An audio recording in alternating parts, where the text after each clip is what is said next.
Hey everyone. So obviously a ton of stuff is changing with the Edge of Fate. Like so much of the core game is changing on top of the content that we get with the DLC itself.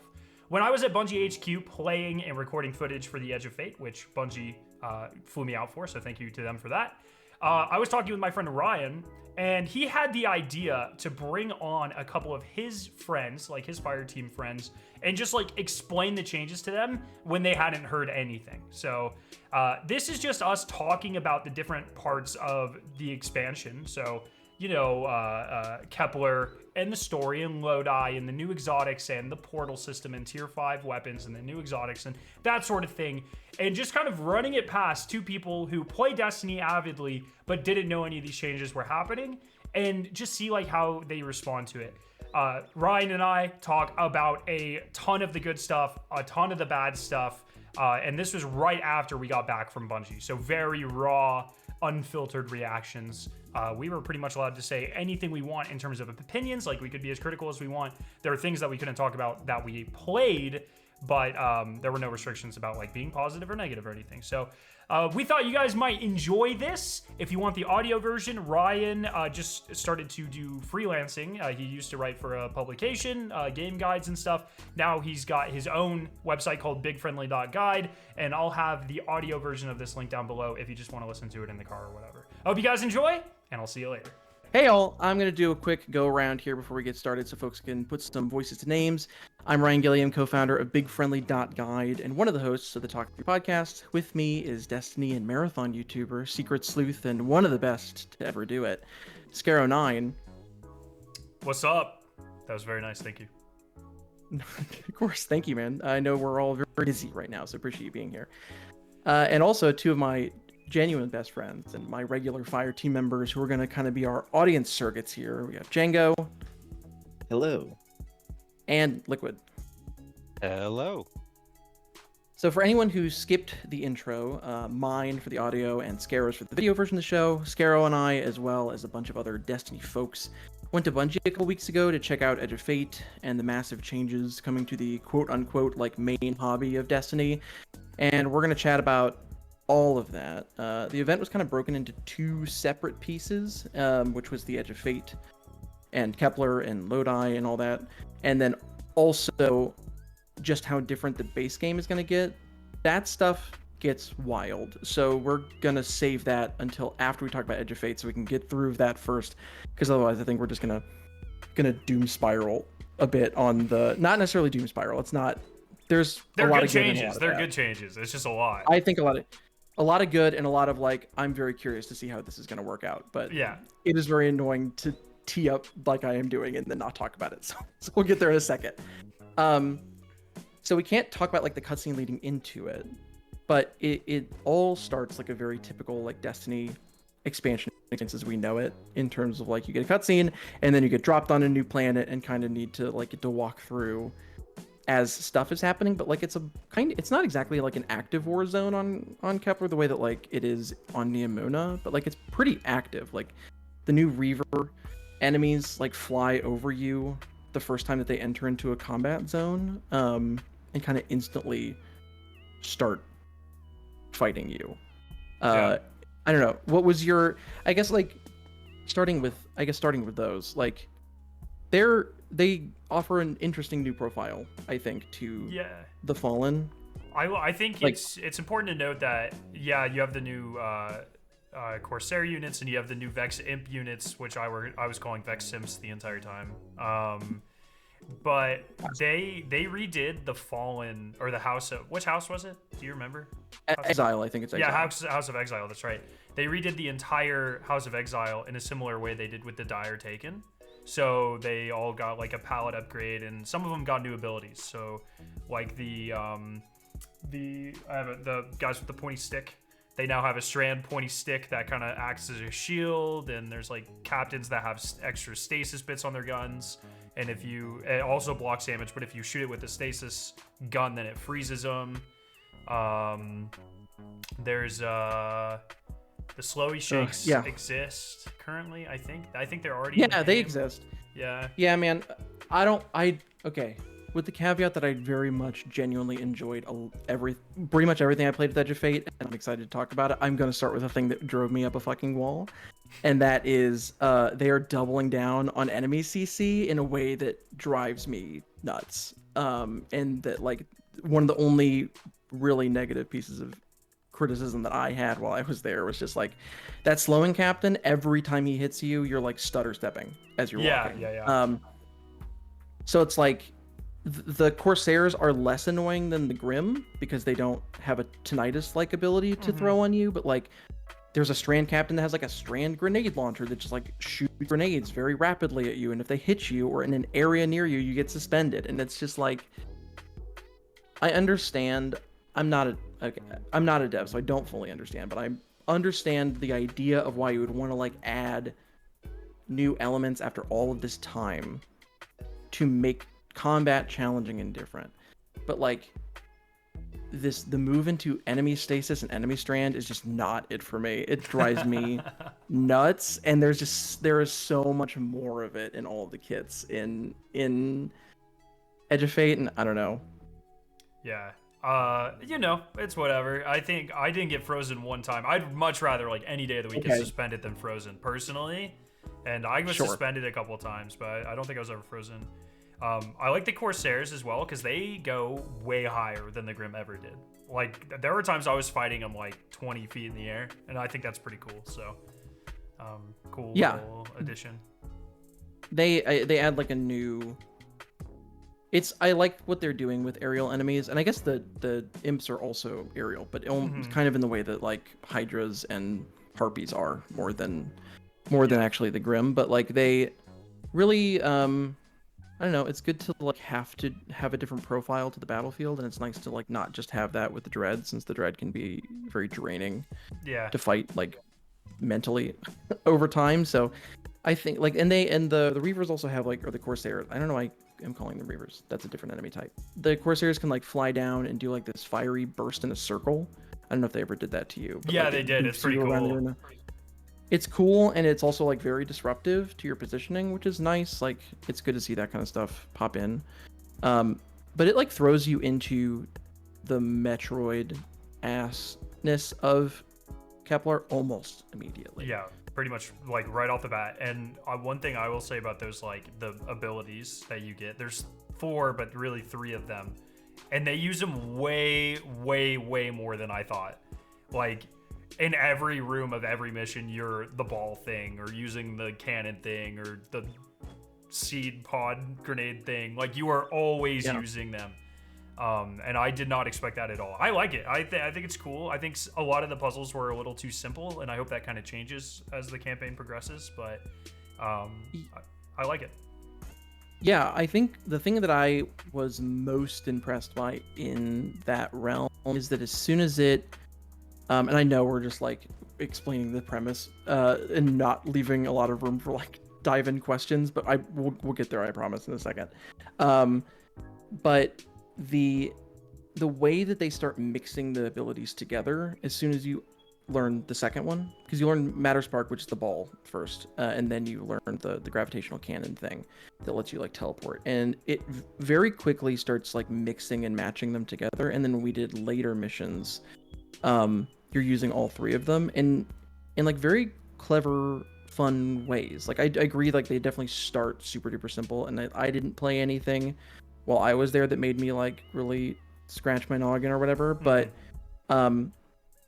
it is very clearly inspired and like by Metroid in that way, where you are getting the thing, learning how to use the thing, and now it's like, how do you use your entire kit together? And I was very quickly delighted by that. It is not like this is the Matter Spark area, this is the cannon area. It's like, this is the puzzle, use everything that we have given you thus far to solve it, which is neat.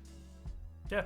And is a very different twist to just moving around in Destiny than I think I expected to. Like you're doing all of that stuff mid-combat as well, which I think helps it feel a little bit more like Destiny, and not like it's just, it's not like puzzle section, okay, time for a combat arena, which would, I think, get very boring very quickly. You're doing everything all at once. And all 3 of them can be used as attacks as well. Like they're all like unlimited ammo and whatever. So like the ball has a shock thing, and you can jump and ram into enemies, and it does a lot of damage. It even gets like a super-ish thing at one point, which I hope we're allowed to talk about. I think so. The cannon's essentially like a void scorch cannon, and it has unlimited ammo. It's pretty cool. And then there's like a seed that you crush, and then you get like an alternate strand grenade that like can transform some parts of the environment. But you can also just like fling them rapid fire at enemies. So like you just like just throwing strand grenades at things, and it's pretty fun. So I'm glad they leaned into that side of it.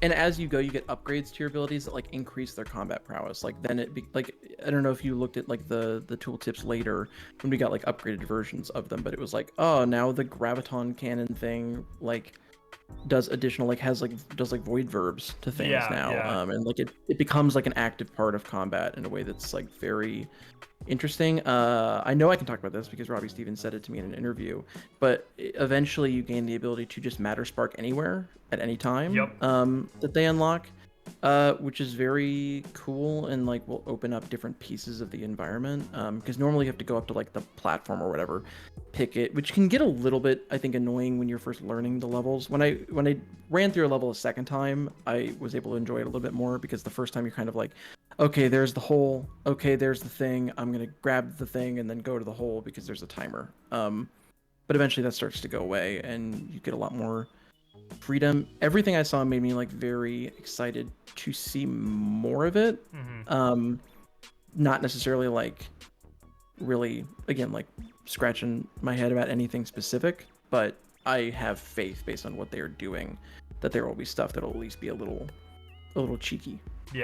Yeah, and essentially, I guess just to kind of like clarify a little bit more, the way it works is eventually you upgrade the matter spark enough where instead of a sparrow in the destination, you just turn it into a ball, and you can just zoom everywhere. So kind of cool. Oh, that's pretty neat. Is it similar to how you kind of like get to explore Strand before fully unlocking Strand? Like when you're going through the Lightfall campaign, or do they ramp you into it faster? No, it's way faster, I would say. Well, and so it's not like, so the thing I think you're gonna like that I think everyone did not like about Stasis or Strand was this idea of like, you get it, you lose it, you get it, you lose it, you don't lose it. When you unlock Matter Spark, you have it in its base form forever. You do not lose it. You have Matter Spark 1.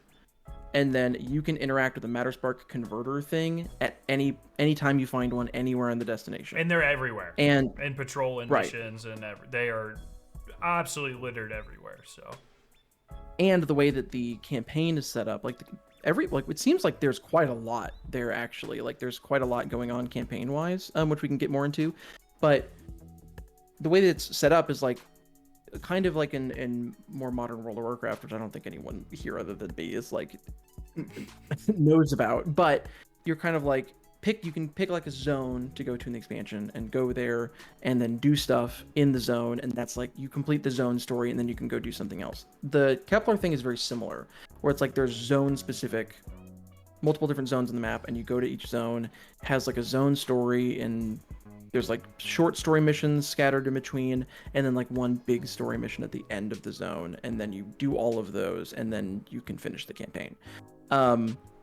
So you're kind of able to jump around and do like, okay, I have Matter Spark 1, so I can get through here, but like you might need Matter Spark 2, or I'm just using an example, to like bust open this conflux thing, to use like the super, which is basically like the super bomb in Metroid. So you always have Matter Spark 1, but you will find things that might require higher levels of it to use it further. So in that way, like it is very much taking feedback from the Stasis and Strand stuff by just letting you have it and keep it, but it still kind of has you on the chase for better versions of it as you play through. How is the tracking of when you get an upgrade to it? Are you somewhere in the menus? Where are you looking? You upgrade it as part of the mission. So, like, at one point you upgrade your cannon, so the translocation cannon thing, the void scorch cannon. How it works is there will be, like, little data pads on the wall that you can shoot, and that opens, like, a teleporter to that location. And in one of the missions that we played, there was a point where we had to upgrade the cannon to progress, and you just like put in a little contraption, beep boop beep, and then it upgrades. And then now you can shoot smaller satellites that ricochet to hit the data pad at the end. So it's like it's not the most like complex thing in the world, but you know, it's just like part of the mission. So not like grab piece, return to Ghost or Eris or whoever the like location vendor is. Yeah. No, but there is a whole material system though that I don't think we were able to I really have get literally much no into. idea what it does. Yeah. No clue. It's one of those things where like you have limited time, so you're just kind of like do whatever you can. Yeah. But also like they skipped us around in places, which is super common for these type of events. They did the same thing when I was there for Final Shape last year. But they skip us around, skip us past like cutscenes, skip us past dialogue, skip us past like go do XYZ chore or whatever. So it's unclear, like we would drop into a mission and suddenly have access to different versions of abilities than we did before, or different like more upgraded tiers. But yeah, I think there's only like one time that we actually did an upgrade, and yeah, like Skarrow said, it was like you just take the thing to the thing and then you put it in the machine and then you have a better version of it forever. Mm-hmm. They did say that like, so because of these things, they are they are the way that you navigate the world, which is like is so unbelievably Metroid in the way that you do it. Like even I actually very much appreciated. I was talking to Tyson Green about this in my interview. Like they're not just like on the nose with the Metroid inspiration. Like it's very obvious and blatant, and they're not shying away from it. Which I always appreciate when developers do that. I find it very annoying when games ape something that's very popular and good, and then they're like, no, it's like a cute twist on the thing. It's like, no, it's the morph ball, man. Like you can just say it, and they are very much doing that, which I think is rad. Like the music is very like synthy in Metroid. The environments are very like Metroid Prime. But in a game like Destiny, it's a lot of times about going fast, and like unlike Metroid, you are not just wandering the corridors to get all the stuff there and then you're done, and you're only coming back to like get past an area. You're going to end up going to these places a lot of times. So I did ask them about how they were planning on making it not tedious to go through this over and over again. They basically said that like they designed a lot of the spaces in a way to like have shortcuts built into them, and I did experience some of that with like there are gates that are up, and if you come at them from another side after using the teleporter, you can just shut the gate down and walk through it. But also there's like, because of the world tier situation, and they said that they weren't saying exactly what it was, but they had like a vision for basically what is like a new game plus in their heads for the campaign. That's what they were kind of calling it internally, but that they had found a way to more or less like allow you to reset the world with your full power set and be able to re-explore it in a way that they think is like pretty quick and easy.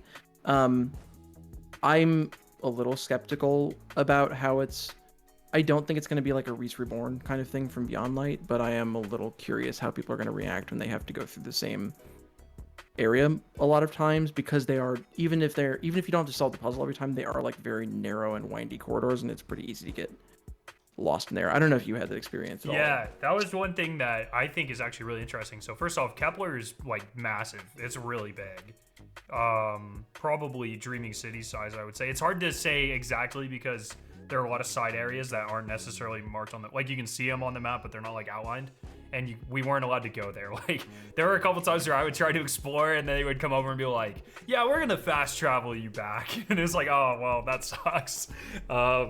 But there are kind of 4 main areas, one being like the social hub, and then there's like 3 main areas surrounding it, and then it looked like at least 2 or 3 in between like big areas as well. It seemed really big, but it was also, at least in the one area towards the bottom right of the map that we primarily played in, was like layers and layers and on top of each other, like very not linear in a way, in such a way where in the version that we played, the director has, like if you open up the map, it has lines kind of guiding you on the director, because it's so confusing. And they're like, yeah, this is just to kind of like guide players a little bit the first time they go through or whatever. Yeah. Yeah. The lines I think are not a huge help. No. Like they're kind of useful. It was like because I like would go one way and I'd get stuck, and then I'd look at the lines and I was like, oh, this line also goes that way. Let me try that, and then they kind of. But it's definitely, I would say, in a not bad way. This sounds negative, but it's not. It's probably the most confusing destination we've had, at least initially. But 100%. Yeah. It was a lot of like, which I think this is probably just potentially just a circumstance of like trying to just get as much time in as humanly possible and being on like a we have to get this done before lunch kind of thing. Yeah. But it was a lot of like, okay, open my menu. Is my little arrow pointed in the way that I want it to be on the map? No. Okay, I'm gonna turn and do that. Do a 180. Okay, now I'm pointed in the line. Now I'm gonna go and will usually find my way there. But it's definitely gonna be a thing where, I mean, people are gonna learn the map over time, which is cool. I think it's gonna be rad, and I think like you guys are gonna like it, but like a lot of Destiny players don't have a ton of patience for that kind of thing, and I'm curious how that is going to go over with the wider community, but also like I'm trying not to put myself in that mindset where I'm thinking about what's gonna make people happy or unhappy. Yeah. I think it's cool. I think it feels super fresh and different in a way that I very much appreciated. It is the most different thing a Destiny campaign and destination has been, I think, easily since Forsaken. Yeah, I totally agree. Yeah, it's very it's also claustrophobic in a way that a lot of Destiny destinations aren't, which is cool. Like even there are times where you'll be like in kind of the wide open where you can see the sky and stuff, but you're in like a canyon and like it's very, very claustrophobic for the most part, which I really enjoyed. And there are things to kind of help, like in some of the missions, maybe some of the vents and stuff you're supposed to go into weren't initially apparent. And it seems like they have some sort of system where if you're not going where you're supposed to for like a minute, then a new waypoint pops up that's like, hey, dumbass, over here. That definitely happened a couple of times because some of the boss rooms are actually like quite large. And there's like every phase you have to go to a different corner of it and use one of the abilities. And there's one boss in particular where I was just like, I had no idea where the hell to go. And eventually it was just like, here, which is kind of nice. Yeah. And it uses like the Sony learnings from like an Uncharted or whatever to eventually, like once you learn the language of the planet, like you look for these plant type of things, that usually spells, oh, one of these, there's going to be a ball opening here that you can slide into. So like it's got a language to it, and it is hard to say how confusing it's going to actually be when we're not skipping around. But it definitely took like, there's an adjustment period, and I think it's going to be interesting to see. You got to figure out the planet's yellow paint. Yeah, I mean, so quite literally, like a lot of the vents had like a green glow to them, and it was like it not always, but a lot of times like you would see like a green glow emanating from a corner, and you couldn't see past like a piece of debris, but it was pretty apparent like, oh, there's probably a vent over there. But it wasn't like it was in a cool way, in a vibey way, I think. So I mean, they're still, my understanding is they're still iterating on some of it, but it looked pretty good. So. It has strong design language, which I think is like the most important thing for it. But like Bungie's usually pretty good at that. And I think like there's probably going to be like, I guarantee you there's going to be places here and there's like, that was not super clear. But like as the first pass on something like this that they're doing, I think it is certainly like a very encouraging place to be for like the hope that this version of the Destiny 2 team can actually make stuff that is iterative and different. Because I think like, I mean, I was talking to them in my interview about it and was like, they have said, we want to make something different, and we want to make something different, we want to make something different a lot of times. And even if it feels different, like to us, I don't think largely they have succeeded in making something that feels truly, truly different over the years. This feels quite different, in a way that I walked away pretty impressed by. The first time we were going to lunch, and then like the next day when we played more of it, it all, there's a mission that we played that we can talk about called Charge, where it like kind of all culminated for me. Where basically the idea is like there's a central generator that you're trying to power up, and you have to kind of go into these different rooms to solve puzzles to activate the different pieces of it, and then kind of come back and centrally finish putting the whole thing together. And it uses all three of the powers in their more advanced stages in a really cool and interesting way.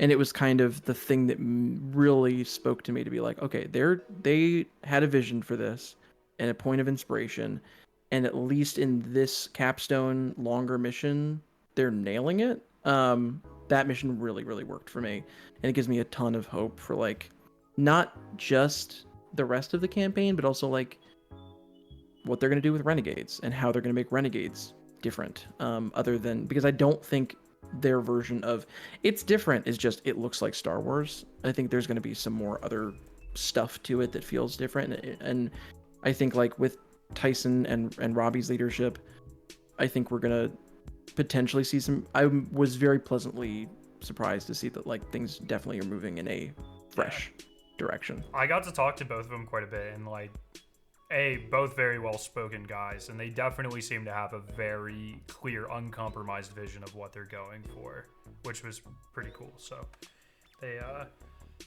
they seem excited. They seem very excited actually. So Yeah. Did you get any sense of how the campaign structure may have changed? Because they mentioned it wouldn't be like a traditional sort of. It'd be more, I guess, somewhat akin to Forsakens, where you branch out a bit more and then come back. it's kind of like Did you get a sense? there's like a couple of missions, and then it branches out, and I think there's 3 sub stories, 3 or 4. 3 or 4, like yeah. some number, and then you can do them in whatever order you want, and then it culminates where you do like 1 or 2 missions. But each of the sub stories is like 3 smaller, probably closer to like adventure type missions, and then like a real mission. So they were like, yeah, each one will be like 15-20 minutes, and then you'll get to the capstone missions, they call them, which will be like a typical 45-minute mission. And I don't know if we're allowed to say the exact numbers, Ryan, but I don't remember. I that's like the thing about we've got like this whole. I mean, we were talking about this before we started talking about like we got this whole like kind of TED Talk thing about what's happening in the game, and I'm unclear what all we can say about it. But I mean, like we should. I mean, they told it to us with the night with like the what intention I will of I think say talking about it. is it's a fewer number of like full-size missions than we normally get, but not by a lot, but like a ton, like 9 or more of those smaller missions. Like I honestly, it kind of seems like there's more story content here than most average campaigns. I think I walked out of the presentation being like, this does not seem Rise of Iron sized in the way that I thought it would be. No. That seems like a really conservative estimate on their part, which is not a bad call from them to make. But like, I think people will be pleasantly surprised at how much there is to it. And something that they aren't talking about that I was very surprised by when I sat down and loaded it is there's a legendary campaign. Yeah. Does that come to surprise to either of you guys? Because it came to a hell of a surprise for me. Yeah, I thought definitely they wasn't said that wasn't expecting it. happening. It felt good. And then that on top of the world tier stuff, like they're really going in for it. Yeah. It's the only way that this is going to be a smaller DLC, and it's just stuff they haven't talked about. So I have like literally no idea. Like I don't know if there's any strikes. I don't know if there's any like Crucible maps, any of like that supplementary stuff. But in terms of like the stuff you would expect from a campaign, being a new destination, that's huge. A campaign that's super long, like a pretty compelling story that's super interesting.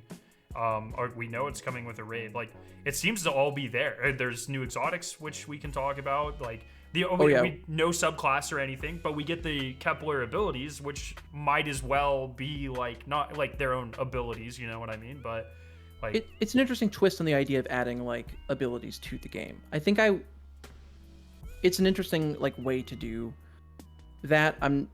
I think I would always prefer something that I can take with me anywhere, but at the same time, like I like the idea of them doing something truly new and unique to a planet. So like I don't know, I support it. Like they're doing there's a lot going on here. To be clear, just to clarify though, there is a legendary version of the campaign, and it pops up with like the Be Legend or Be Great or whatever. It's like the Be a Loser or whatever it says on the other side of it.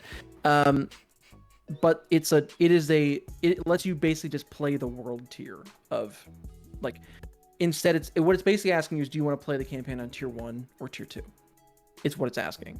And it's definitely like, I think in the same way that the legendary campaigns have gotten easier and easier and easier since the Witch Queen, as we've just gotten more powerful, I also think this one is like pretty undertuned for I think what people like the hardcores out there would want it to be. Some of the bosses were a little tough, but I agree with that for sure. Just like super spongy. But other than that, like the only time I ever died is like when there was something that I thought was pretty obvious that we could do, and then you died doing it.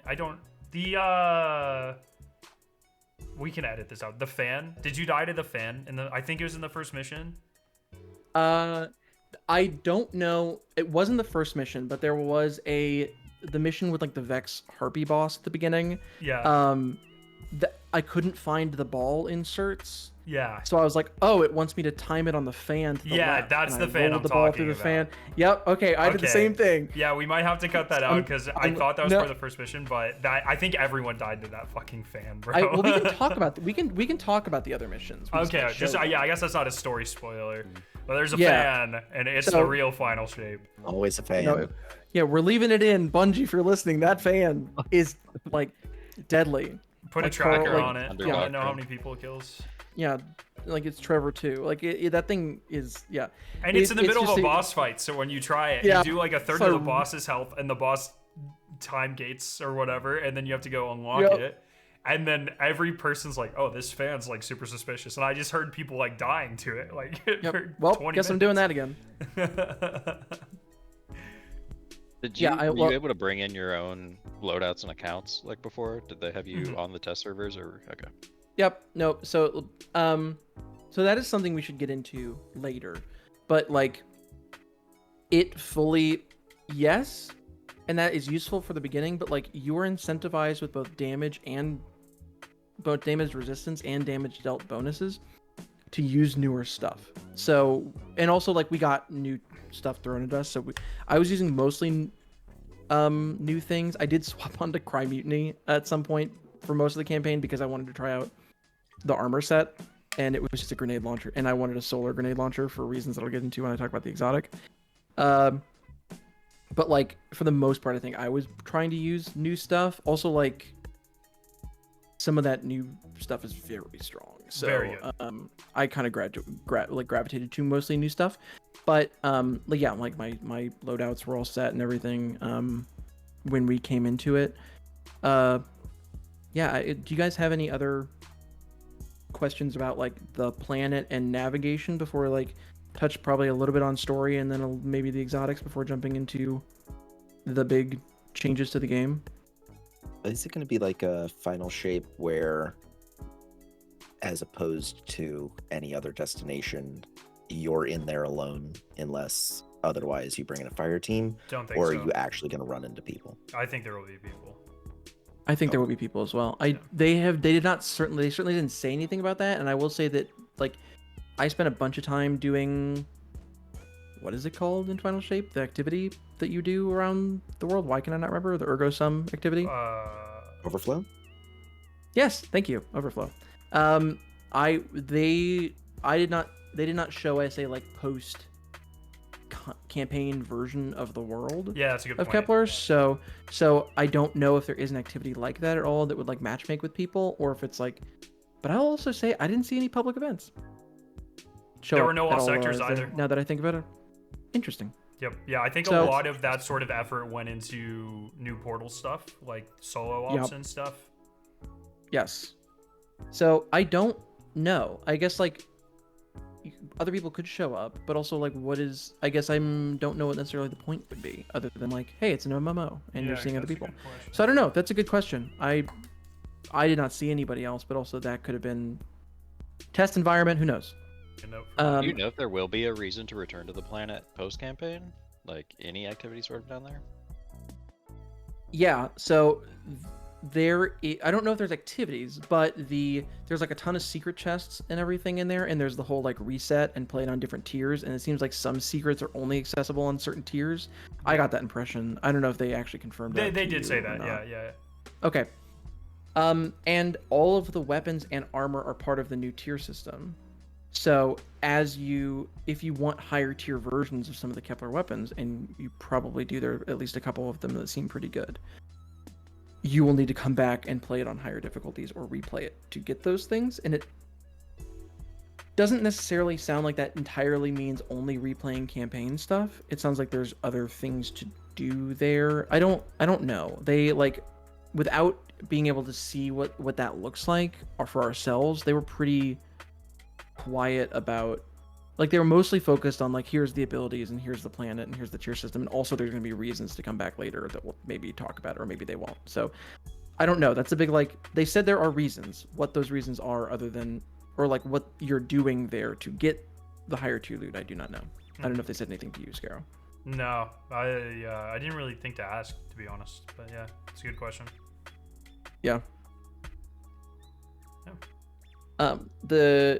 So like, just to touch super quickly on like some story stuff, we can't like talk cutscenes. But first of all, surprise Deborah Wilson, because of I don't know if I can say why, but I believe it's for similar reasons as the Zebra Wrath stuff in the last time, which I believe everyone just is, yeah, super obvious reasons. Deborah Wilson's Ikora in this. Yep. Deborah Wilson, voice of Savathun, is Ikora. My understanding, based on talking to people there, is that they are going to hopefully go back and re-record the audio with the original voice actor. But temporarily, at least at launch, Deborah Wilson is Ikora.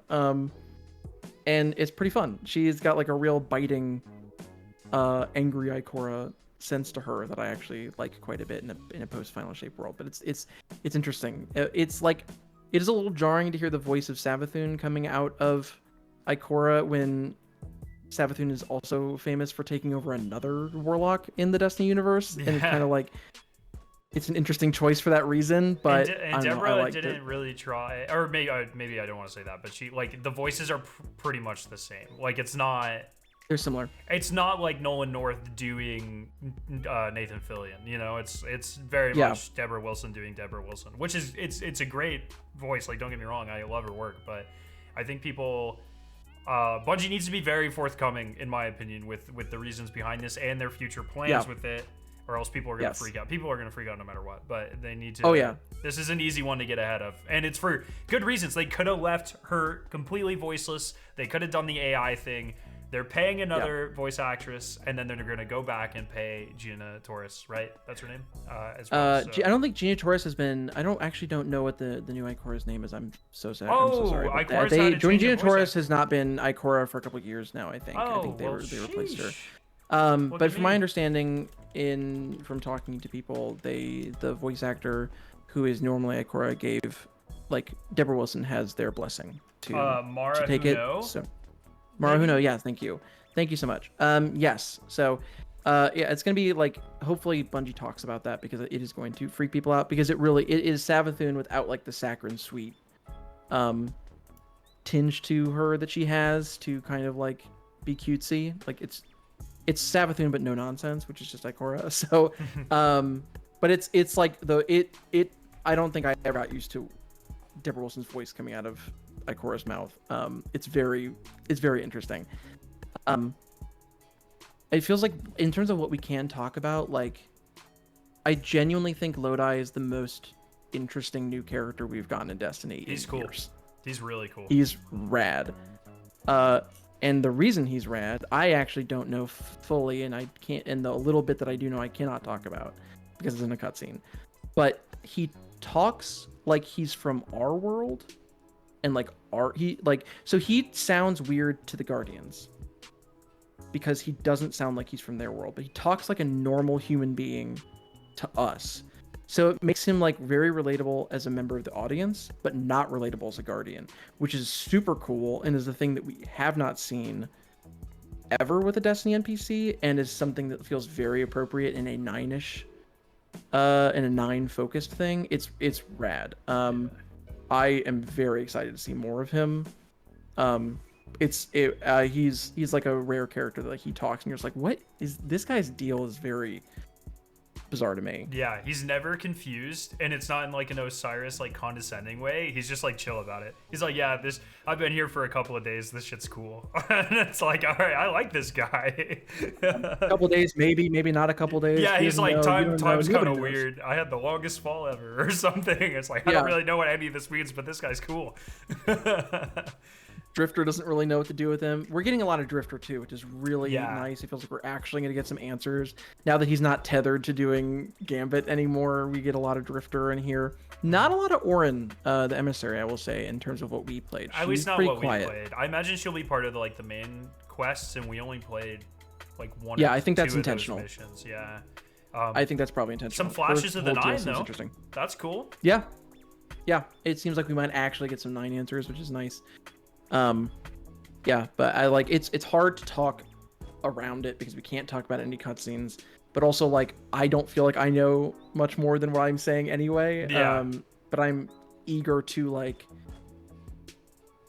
it feels like they're doing mystery stuff well again instead of the pressure of Final Shape of being like, I hope they land this plane, I hope they land this plane, I hope they land this plane the whole time. It's very much like, I'm excited to learn more about this character in this world, and which is a fun place to be again after so many expansions of I need them to finish telling us what they're telling us. It's like, I think just the whole, both in story and in like exploring the world, it feels very much Destiny 1. Maybe that's not a good thing to say in terms of story, but it feels like Destiny 1 in terms of like it feels like exploration and mystery in like a fun and appropriate way is kind of back at the heart of the game, which is I love the like saga of the last couple of years, but it is very nice to kind of get back to like, let's explore something, let's explore how weird the Destiny universe is. And they're kind of selling that promise, and it feels like they're at least following through with it so far. It's at least to me not initially apparent where this is going to go. And that's the first time in Destiny that has happened in forever. So I will say there was one cutscene they very specifically were like, do not talk about. I actually didn't even make it to that. It didn't. I went back and watched it. Okay, it didn't trigger for me, and so I was like, what? It's cool as hell. Okay. And I'll tell you about it later if you want me to, but it is cool. It is weird. It's a lot of the stuff that you see from might have seen in the trailer, which I don't think is a problem to say. Yeah, I don't know if there are story questions, but we can jump right into exotics if there's not. Can't really answer much, and won't be able to answer much anyways. It's just weird, I'm man. jumping straight to exotics. Yeah. Avoid all the that's story part spoilers. Before we talk about exotics, or before we get into the specifics, I think this is one of the best set of exotics, including New Land Beyond, These that exotics we've had. fuck so hard. They're really cool. And at least, yeah. It's hard because like Final Shape just had like an absurd range of exotics. And this doesn't have as many exotics as Final Shape, but for like a Destiny expansion, this is definitely like top 2 or 3 best slate. They're cool. And like I think so, I'm biased, but I think the thing that must be addressed first, that I think people are gonna freak out about, is that probably the most requested exotic in years. Wait, before you arrived. say it, if you two had to guess, if we told you the most requested exotic for a specific class is being added to the game, armor exotic, what do you think it does? I have 2. So one, it would be Warlock. Go back to the old way it works, where I can convert a regular grenade into a healing grenade, so that my grenade can actually do damage. That's just what you want it to do. That's not what you Correct. think it would be. That's just that's like your And that's my manifesting. wishful thinking here. And then the other one would be, I mean, I've talked about it forever, with the throwing hammer, being able to catch it, hopefully dealing damage on the way back. I mean, I would say Twilight Garrison, but Oh well, okay, fair. it's the hammer No, thing. Kevin told us Twilight Garrison not happening. I know he's on marathon I now, know. and we But love he's him on for that. marathon now, Kevin's not working on it so- anymore though. But Kevin also Yeah. added Twilight Garrison to Marathon, so like you can go. Oh, that's True. true. That's True. true. But Yeah, there's a whole Twilight it's Garrison the character. Titan Hammer. Yes, Yes, it is it the comes hammer back. It's sick. But Tell me more. they do it in a better way than I would have imagined, Mhm. genuinely, because it's context sensitive, or rather it's like requires a buff, so you can't just do it all the time. But Okay. so what you have to do is you have to get multi kills. So the reason I was like putting on Crime Mutiny is because I wanted a grenade launcher for the armor, but also because bonus solar kills give you this Forge Master buff or picking up a fire spray. And you get this Forge Master thing, and what it does is the Forge Master buff is permanent. But the second that you throw your hammer, it starts to tick down from 11 seconds, I think, 9 or 11. And during that window, you can constantly as soon as it lands, you get the little your melee charge changed to the catch the threaded spike button. I don't know if that's what it's actually gonna be, but that's what it looks like in classic Destiny weirdness. It becomes the threaded spike catch, and you hit it, and it does like Titan holds up the fist, and it flies back, dealing damage along the way. It hits back everything into in your between hand. you and it. Like, And you get the melee, or you get the health, you get like the regeneration from it the same way that you do when you pick up your hammer normally, which is sick. But what is better about it is that if there is a timed component to where when you hit something with it, it tings off of it, and if you wait like a second, it flashes and makes a noise, like a global noise. And if you hit the button then, it explodes. Not destroying the hammer, but like explodes in fire, basically seeming like creating an ignition. It does a fuck ton of damage. At least in the build that we played. Everything, I mean, I think I will say this in the intros, but like everything is subject to change.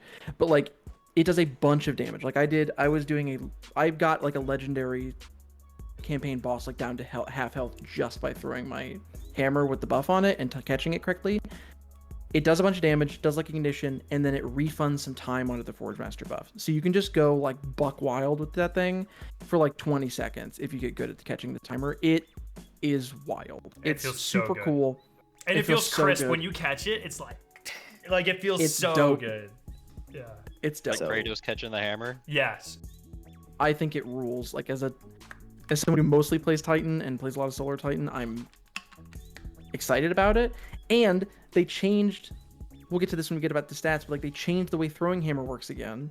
So when you pick it up, it gives you melee energy back, which means that like if you have like 30 melee energy, then you don't get a full recharge, even if you pick it up. Like you want to go like 70% of the way. But if you build into melee and you have like 100 melee energy, if you pick it up, you get it back instantly again. Like So old throwing hammer instantly. like old throwing, like it does not voop up. You get it instantly, but you have to build into it, which is super smart, and we'll get into that later. But like, yeah, throwing hammer felt extreme. I was basically on it the whole time. It felt extremely good. If I was almost actively annoyed that the very powerful and new exotic weapons were not solar, because I had to find other pieces in my kit to do solar damage so that I could run both. Yeah. But it's rad. Yeah. The Sounds like world. I'm becoming a Titan. Yeah, I'm gonna be on Titan a lot more now. It's super good, especially with a lot of the But changes. how can you movement kid on Titan? Yeah, I know. I'll deal with it. But talking about movement kit, the Warlock exotic buffs Helien in a cool way. And Helien is one of these sleeper strats. So a lot of speedrunners use Heliens for ignitions and stunning, and it's the strat that everyone was just using for the speedrun for Spire the Watcher, that for the challenge that Bungie gave us. And they're making it better, and you can movement kit while using it. So I'm pretty excited for that Do you one. you're the Warlock man. Do you want to talk about what the Warlock arms do? No, Yeah. Skarrow and Django here are both. I don't Warlock have mans, it like exactly pulled up in front of me. Do you have the description? I can try to find it. Yeah, I while can. you talk, I'll try to find it. It pretty much I think it just makes the ignitions tick more. Am I wrong there? Well, it also shoots like a burst of 3 shots instead Yes, of yeah. a single. Let me see if I can find. and I they know like I have burst the- out and do like molten like they do like a molten lava type of thing when you shoot it. Here we go. Hellion projectiles deal increased damage the further they travel, eventually fracturing into scorching shrapnel. And it definitely had like an increased scorch effect as well. Things were igniting like Yeah. way more. It's So very like the shot goes like long, and then basically when it gets close to something it's gonna hit, it like bursts apart and scatters shots around it. So I did like the first mission again with like a Phoenix Dive Warlock, and it was just going off, messing all sorts of stuff up. Like I basically just didn't have to add clear.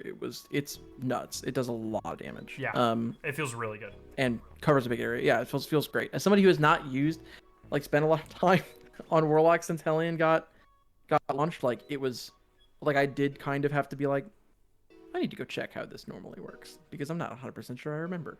But when I did the comparison, it's a huge difference. Like it seems worthwhile of a slot for an exotic. It's cool. Yeah, especially for like a lot of those damage phases, because right now the strat's really just apotheosis fail for when you're doing the Warlock snap combo, which is cool. But I think definitely on some bosses there's a potential that this is gonna out DPS it.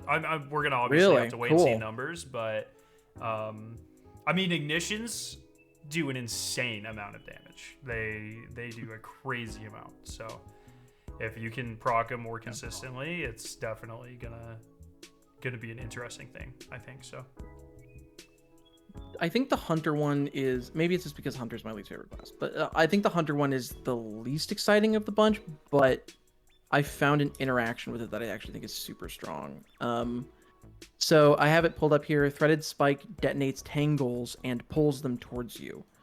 So basically, like you throw it, it'll bounce between enemies, and then it'll eventually hit a threaded spike. It just adds it to a target potential, and then if you catch it, you just have it in your hand. Like, and it detonated, so it detonates the tangle and kills everything, and then you get a copy of the tangle when you catch the threaded spike. Yeah. The cool thing about that is, what's the stupid aspect called? I don't play this file. Maelstrom. What is the aspect called? Yeah, the one, the damn, that's the damn tangle. The spinning one, the Beyblade one. Okay, yeah, Beyblade. So if you do that with it, the threaded spike will go through the tangle, create a Maelstrom, create a Beyblade, bring you a new tangle that you can then throw and make another Beyblade. And you could just keep like chucking Beyblades out there and throwing threaded spikes. Like, I mean, I was just using it in the shooting range, but I cleared that shit pretty quick when I was using those things. Like, I think it'll be pretty good. Yeah, because it's like if there's a tangle up, you can threaded Spectre. The more targets that it hits, when you don't hit a tangle, gives you even more melee energy. So if you're wearing this chest piece and there's not a tangle on the field, and you just throw, then you pretty much get a free melee. If it does hit a tangle, detonates, you get another tangle. You can throw it, grapple to it, grapple melee, make another tangle, and it starts to, as long as you're spacing out your tangle debuff, you can just create infinite Maelstroms. I think there's going to be some really good builds in here, personally. So yeah, it's cool. The weapons we got to play 2 new weapons, and then did you mess around with the No Land Beyond catalyst at all? I didn't even know it was in the build we were playing. It is. It does more stuff when you get to Grandmaster. I think it increases damage when you get to Grandmaster or something. I don't remember exactly what it does. I can try to find it. But it's more Grandmaster stuff. What's the best one for last? The other one is the craftable exotic. I don't know what stage. Do you know what stage of crafting we got it in? Is max. It final or? Max. We were playing at the max of it. So. Got it. Okay. It seems like it's probably the quest, like a quest or something. I don't know. It's one of those things where like we got it. Who knows? Kind of like Capstong back. Yeah, and it's interesting because like we found there's like flowers around, and if you shoot them with both, so the hand cannon, it's either rapid fire arc, or you can change it to slow fire stasis. And then if you get kills with one, it buffs the other. So if you get kills with the stasis one, and then you switch to the arc one, then it does essentially bolt charge for free.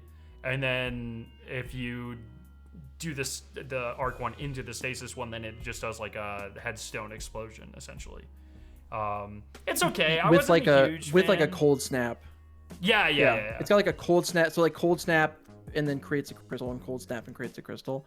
Like I thought it was pretty fun. I definitely struggled a little bit with it because like my setup wasn't the same, so my DPI was not what I'm used to. Yeah. So like it requires a lot of headshots on like a fast firing hand cannon, and that I was not having as easy of time as I do in my home setup. So like I think when I'm more actively like locked in and I'm not in an environment with a bunch of other people around me, it will be super cool and fun. And like it's to have another exotic hand cannon again.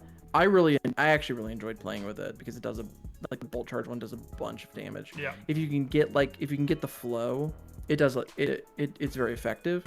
I think it's like a more successful version of like symmetry, like the scout rifle that you're like swapping mode on. It seems really cool. Like I'm excited to play with it more like in a build crafting setting. I didn't really set it up with like prismatic stasis and arc prismatic, but I could see a world where you're hitting both of those verbs that it could be super strong and fun. It is really good at charging transcendence, I will say that. Like it is the perfect transcendence. Oh, that makes weapon. a lot of sense. I didn't think about that. You can charge, like you can slap it on any build and you're just like transcendence no problem because you're getting freezes, you're getting bolt charges, and things really spike your charge, so that's really nice with it. I'm really curious how it'll perform in Crucible. Because if it's like essentially like a 180 or 120 and you can swap back and forth, like that could be cool. What slot does it live in?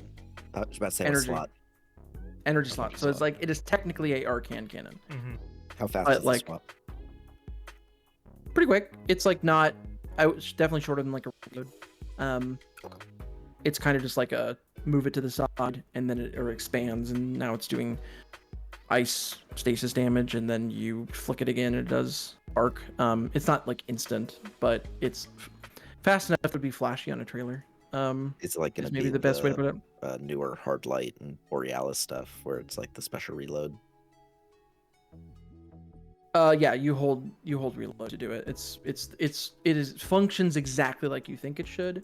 And you like fill a little meter on the side and basically like you'll get that like has like 3 ticks to it, and if you fill it up all the way, then like you'll get 3 bolt charges if you go fast enough. Which is like it just like bang bang bang 3 big bolt charges on a target, or 3 arc or stasis things, and then if you get really efficient with it, it fully charges. So you're like swapping back constantly. Yeah, it's pretty good. I think of the 3 weapons, including New Land, it's probably the one I'm least excited for, but it's pretty cool. But the last one is awesome. This thing is so nasty. This thing is like this is one that's hard to talk about because I guarantee you, unfortunately, I guarantee you that nobody in the real world will play with the version of this thing that we played with because it is like genuinely disgusting how much damage it does. It's a void scout rifle that has primary ammo and shoots like Cerberus +1, but at range. So it shoots like is it 3 or 4? 4. I think it's the way I was thinking about it was kind of like a Predator rifle. So it's like that's a great way to describe it. It's like a shotgun scout rifle. I thought that attack was kind of but the cool thing is if you ADS, it like consolidates all of your bullets into one, and then you can kind of use it like a sniper rifle. And that shot was doing just the right amount of damage, Bungie. Don't change it. Yes, the right. It's a perfect amount. It's not weird. It was doing an absurd amount of damage. Yeah. It was like I walked away from that thing. I think I might have said to somebody like, if this thing was special ammo, I would still think it did a lot of damage. For like it fucks. Like there's like, but and it does so many other things too. That sniper shot marks the target, which makes them take increased damage from the entire gun. So basically, I would like aim in on a boss on legendary, hit it, mark it, and then just like hip fire the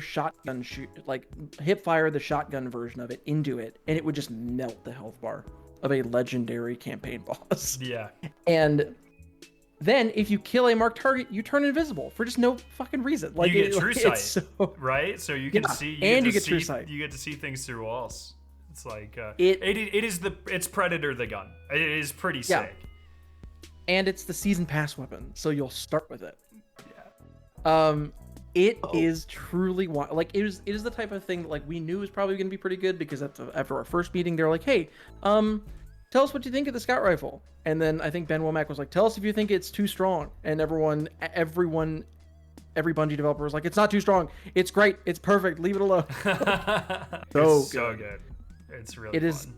It's the best Sounds like it primary. would destroy Crucible. Letting someone Yeah, Yeah, that was my probably. thought. I primary don't know. sniper like that. We didn't. At Who least I didn't play cares? any Crucible. I don't know, but I didn't either.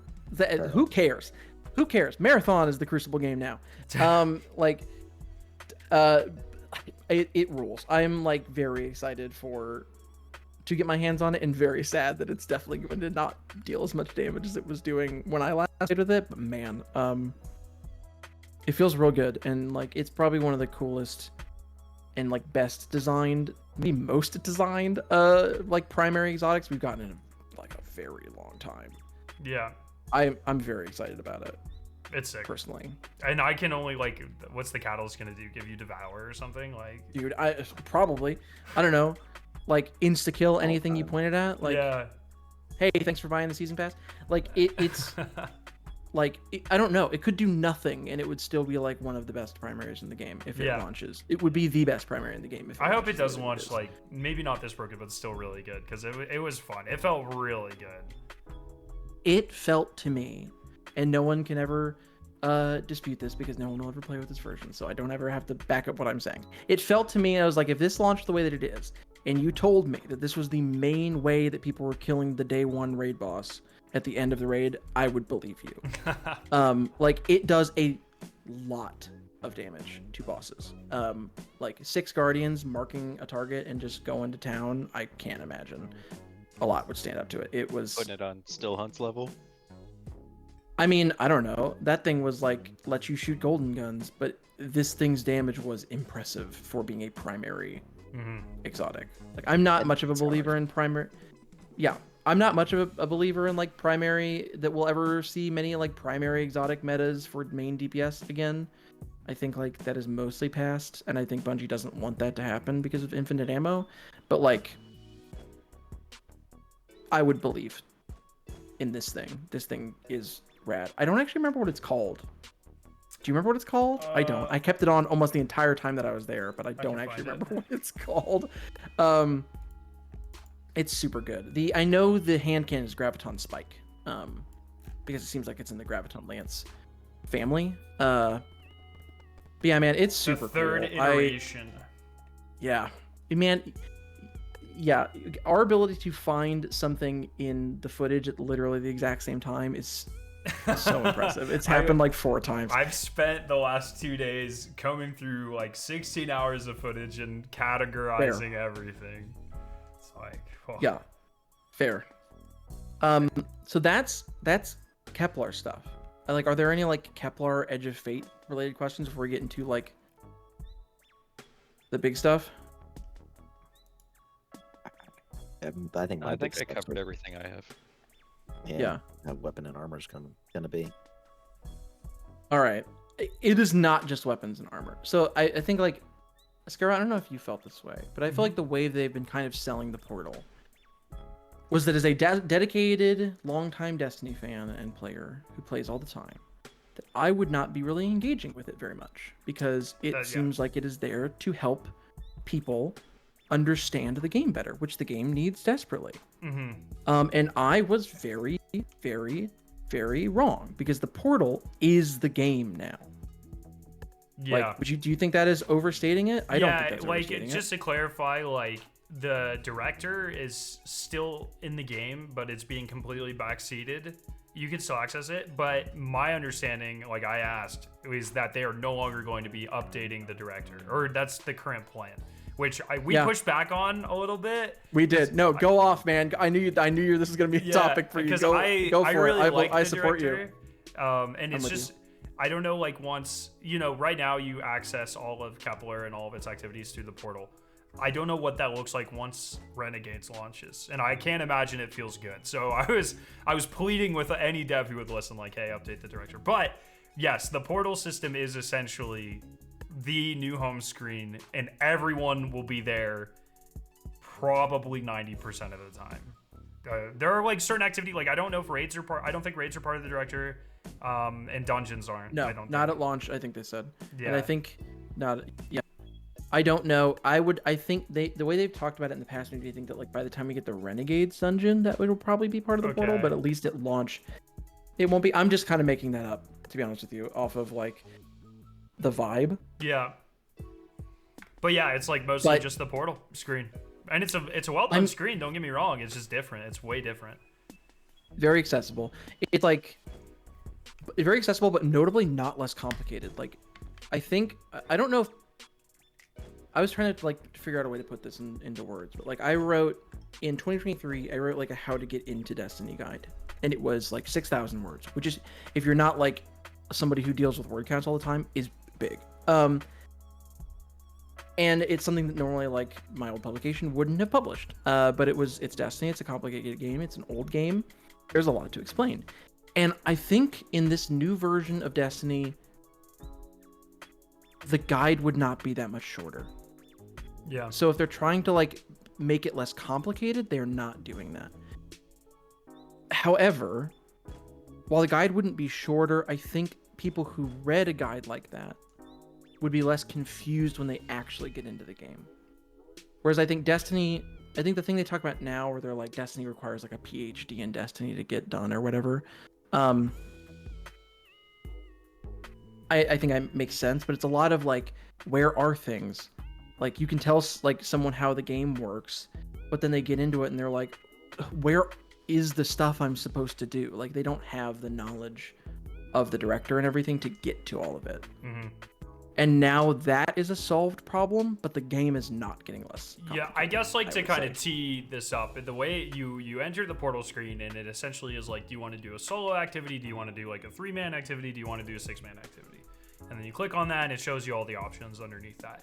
And then you pick all your option, and then you pick the base difficulty you want. And there's 6 difficulties, I think.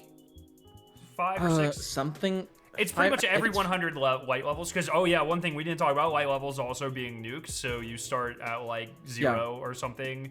Bear with us, man. This is a lot. It's a lot. This is like, again, it was like we sat through like 2 different TED Talks about how it was all changing. Yeah. And it was a lot of information condensed very down. Light levels yeah, going to like 10 or something. And then 10 is the base, I think. the floor is 200. So you gain armor and stuff. It's essentially like the soft cap, and you get up to 200.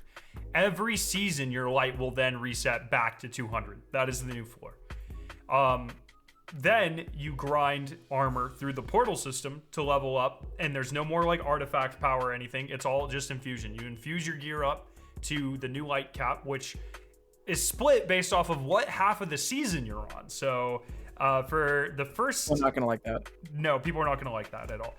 You can get up to 450. So the floor is always 200. Once you hit 200, you will never be below 200. First half of the season, you can grind 250 additional light to hit 450. Which is seasonal power, Seasonal power. not actual power. It's seasonal power. Yeah, so it's 200 real power plus 250 fake power. Or seasonal power is 450 total. Temporary power. Yeah.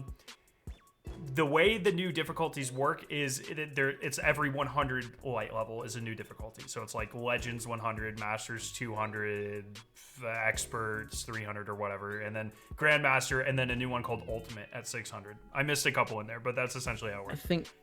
Yeah. Ultimate's like 450 or something into like 550, because like it stops at 450 and then the new update. So like Ultimate will be inaccessible. No, the first I'm half of the fairly season. certain Ultimate's 500 on the director. Oh, it might be. I thought it was 450, but who knows? I Like, think I think they're all solid 100s. maybe and then- maybe there are just one solid 100 deltas. Yeah, so sorry, I might have said 600, but it stops at 500. My bad. And then Yeah. in the second half of the season, you can go, I believe, to 600 from 450. Do you remember what the cap was? I thought it was 550, but it might have. I thought it was 4. I see, but I thought it was 450 was the cap for the first half, and then 550 was the ultimate cap. But either way, it's like It might it was either 550 or 600. Yeah, so essentially, the first half of the season you're capped, and then there's a smaller grind for the second half of the season. The interesting thing is that the tier 5 weapons and armor, which we've talked about a little bit, or Bungie's talked about a little bit, but we will dive into. But essentially, everyone, like players like us, are going to want the tier 5 armor and weapons. Those are, if you grind like an insane amount and you get somewhere to the 450 light, which sounds like it's not going to be easy to do in the first half of the season. no, they made it sound lengthy. then you will just be starting to get tier 5 stuff. It will be mostly accessible in the back half of the season. So after the like Iron and Ash update or whatever. So the first 3 months are going to be grinding update, expansion, raid, learning the portal systems, learning the new stuff. Probably, I think they said most people will finish around like 3 to 350. And then the lightweight kind of, the way it works is like, it's not like a linear grind. It kind of plateaus off. And then when the mid-season hits, it goes up again. And then it's a very complex system, but number always goes up. There's no there's no pinnacle or powerful rewards now. Every time you do an activity, as long as you are like on light of the activity, like if you're 300 and you're doing whatever that difficulty is, you are constantly getting drops that are a higher light than you, and you are infusing all the way up every time you run an activity. So let me give like a quick example, and then I think stop for like a question, because I feel like that's mandatory at this point. So you jump in, you're 200 power. You just finished the campaign of everything. Now I'm doing my seasonal power grind. You jump in and you're like, my friends aren't on, so I'm gonna do a solo activity, solo op, which are like kind of it. They seem there's a couple different ones. The ones we can talk about are like go to the salt mines from the EDZ, and there's like an activity there that has like changes daily, but it's in the same space. There's a couple different iterations of it, like there are for like some strikes that might have different enemy types or whatever. Going in, do a quick objective. They're like 10-15 minutes, and then you get out.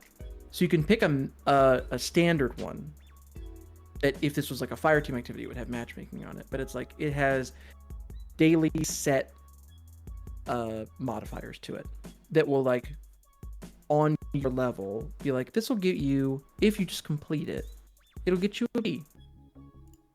And that will affect your loot. But if you do really well, you can get an A. Then, or you could also go and customize your own solo op. And instead of being like, I want to jump into the solo op playlist that has these default modifiers and will throw me into a random one, you can say, I want to go play the salt mines specifically because today it has a focused piece of loot, like a helmet from this set that I want. And as many times as I do this thing, I will guarantee that I will get this helmet at the power level of my rewards. And you go in there and then you set whatever modifiers you want. And basically what it'll say is like, okay, you're at bronze tier 2 is the reward tier that you're at, and it'll say you will get this level of light.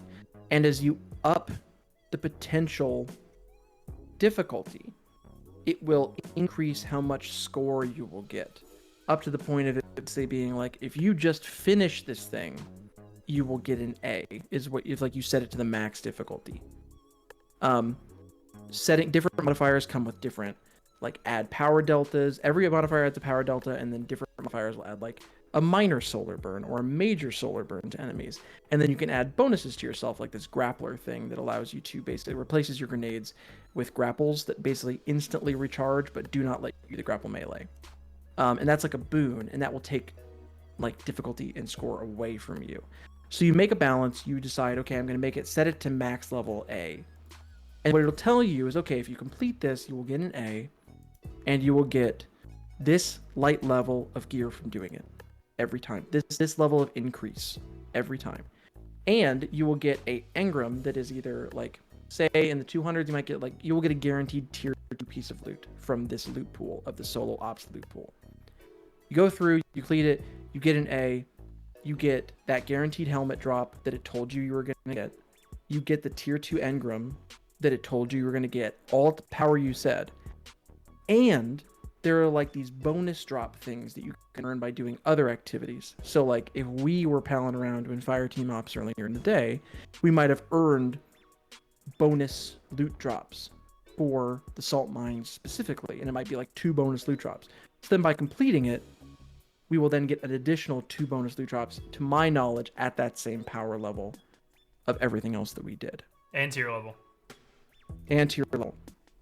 So you get all that loot, and then you do something else. Maybe you do salt mines again because you didn't get the helmet, like you didn't get the stat or armor roll that you wanted on that helmet, and that's the most important thing to you. Or maybe you go be like, what other stuff do I have bonus loot for today that I have accrued? Or what other things out there that I want? And you just keep doing that, growing your power until you reach a new delta and can unlock more modifiers, more higher difficulties that will then allow you to modify your score beyond, which allow you to push your light higher and get eventually higher tier of weapons, higher tier of items, and that's the game. Like, that is the game. That is Destiny now. Skarrow, do you have anything to add? Like, do you have anything to add to that, or is that more or less your experience with, like, the example? Yeah, I think it won't be that, because that makes it sound really different than it is now. I think the difference is there will be a lot of like difficulty management that doesn't exist, but you'll still be like, when a season launches, you'll be mostly playing that activity because you don't have to play, because there's no longer a powerful, or there's no milestones anymore. You can, they said if you want to play Crucible all the way to max light, you can do that. Oh yeah, Crucible's in the director in the portal too. And so it's like, I think with some things like solo ops and stuff, it's going to be a lot of like, there's going to be a very steep learning curve of, oh, what modifiers do I like, or how do I quickly optimize this and launch into it. But yeah, I mean, it is the game now for sure. It's completely changing how you interact and go into activities and stuff for sure. Yeah. The difference is that like there might be a seasonal activity or whatever. We didn't play like any new activities or anything like that. I don't know if actually it's launching with a new activity. I imagined it is. I think they said new activities launch with every season.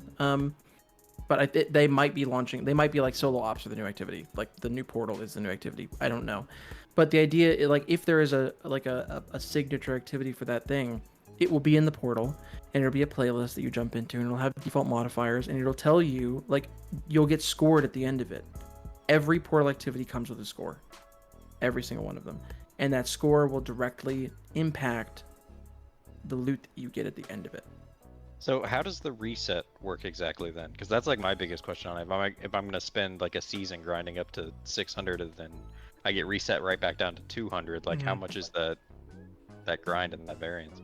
Well, that's the reason that you would do the grind up to 600 is to get the tier 5 weapon and armor stuff, or higher tier weapons and armor.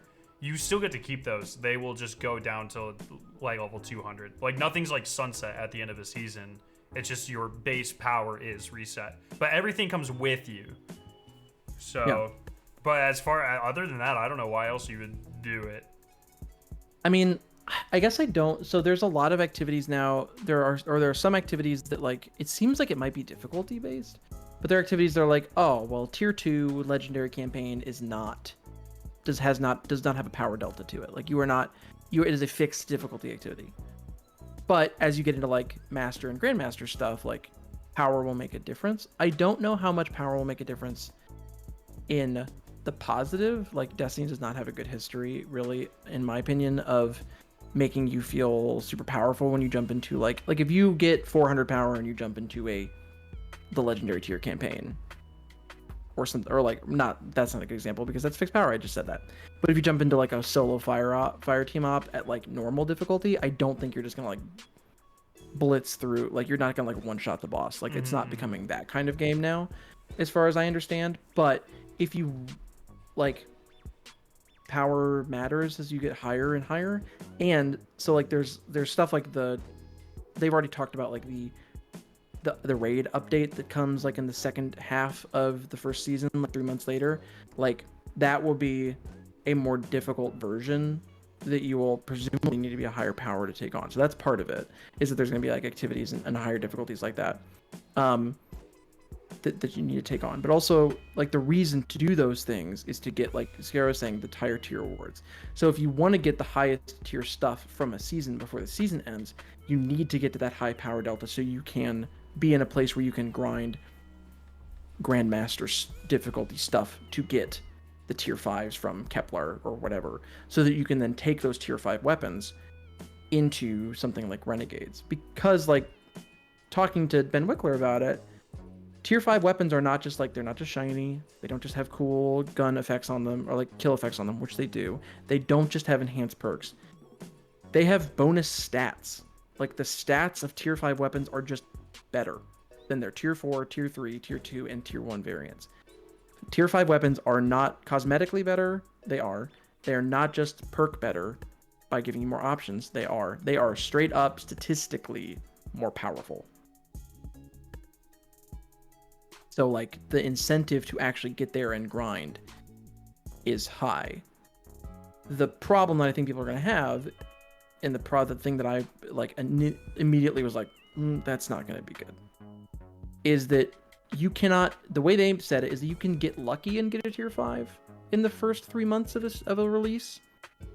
But to get to a place where you're really grinding it, where to my knowledge you get that like guaranteed, hey, if I do this, I will get a tier 5 for sure, as a more regular occurrence, you need to wait until the ultimate difficulty comes out 3 months into the season, which is like, that's the reason to grind 3 months before Renegades comes out. Once Ashen Iron comes out, that's the reason to do that, which like I get from an engagement perspective, but from a player perspective, I think depending on how long it takes to get to 500 or 450, it's gonna be a pain point. I think that would not be surprised to see a lot of feedback about. I think the way they're trying to combat that is by making it so most people don't get anywhere close to that. By making the light level grind so tedious, and then it becomes easier once the second half of the season launches. So it's not like I think you have to play an absurd amount to hit it. I think like most, even people that play a ton, we're probably going to end up in the 400 range, but still not high enough to take on Ultimate even if we wanted to. And then it'll get easier after that. I don't think it's going to be hitting 100 on the season pass. Like it's going to be grinding difficult content to get there. Like what is now considered difficult content to get there, because they are saying this ultimate difficulty is like harder than Grandmaster stuff, which like Grandmaster stuff hasn't really been, not to be elitist, but Grandmaster stuff hasn't really been hard in a long time. So I don't know, like I think they have like a lot to kind of prove in terms of like, can they make baseline strikes difficult again with how powerful we are, but it seems like they are wanting to do that, and they're wanting to give people actually better stuff to do it, which I think once people actually get them, I think that will matter. I think people will be more happy about that, because ultimately like it is the way tier 5 seem like they will be actually rare is the feeling that I got from it. Yeah, like, I think most people will just have tier 3s. Yeah. And the weird thing about that is that like another thing I was asking Ben Womack about, like, is this something, do you perceive a reality where somebody is on tier 4 and getting tier 4 stuff all the time? Like, do you want it to be a situation where they get a tier 2 and they go, these are shards, the way that you might in like a Diablo game, where you're like, in Diablo 4 right now, it's like if you get a drop and it's not ancestral, it doesn't have that like diamond next to it. When you're at a certain point, you're just like, well, this is garbage. I don't even need to look at it. I don't care that it's legendary. It's not for me. I'm past it. And he was more or less like, yeah, that's kind of like what they're aiming for. The idea that like in the same way that like if I get a drop in Rite of the Nine right now and it's not shiny, as somebody who knows it's like I'm gonna do some shiny grinding, I just shard it because I know I'm gonna get a better version that is the type that I want. And that's kind of, it seems like what they're kind of the type of grind they're more or less aiming for, is to really make people feel like once you get to a certain position, some stuff is just obsolete.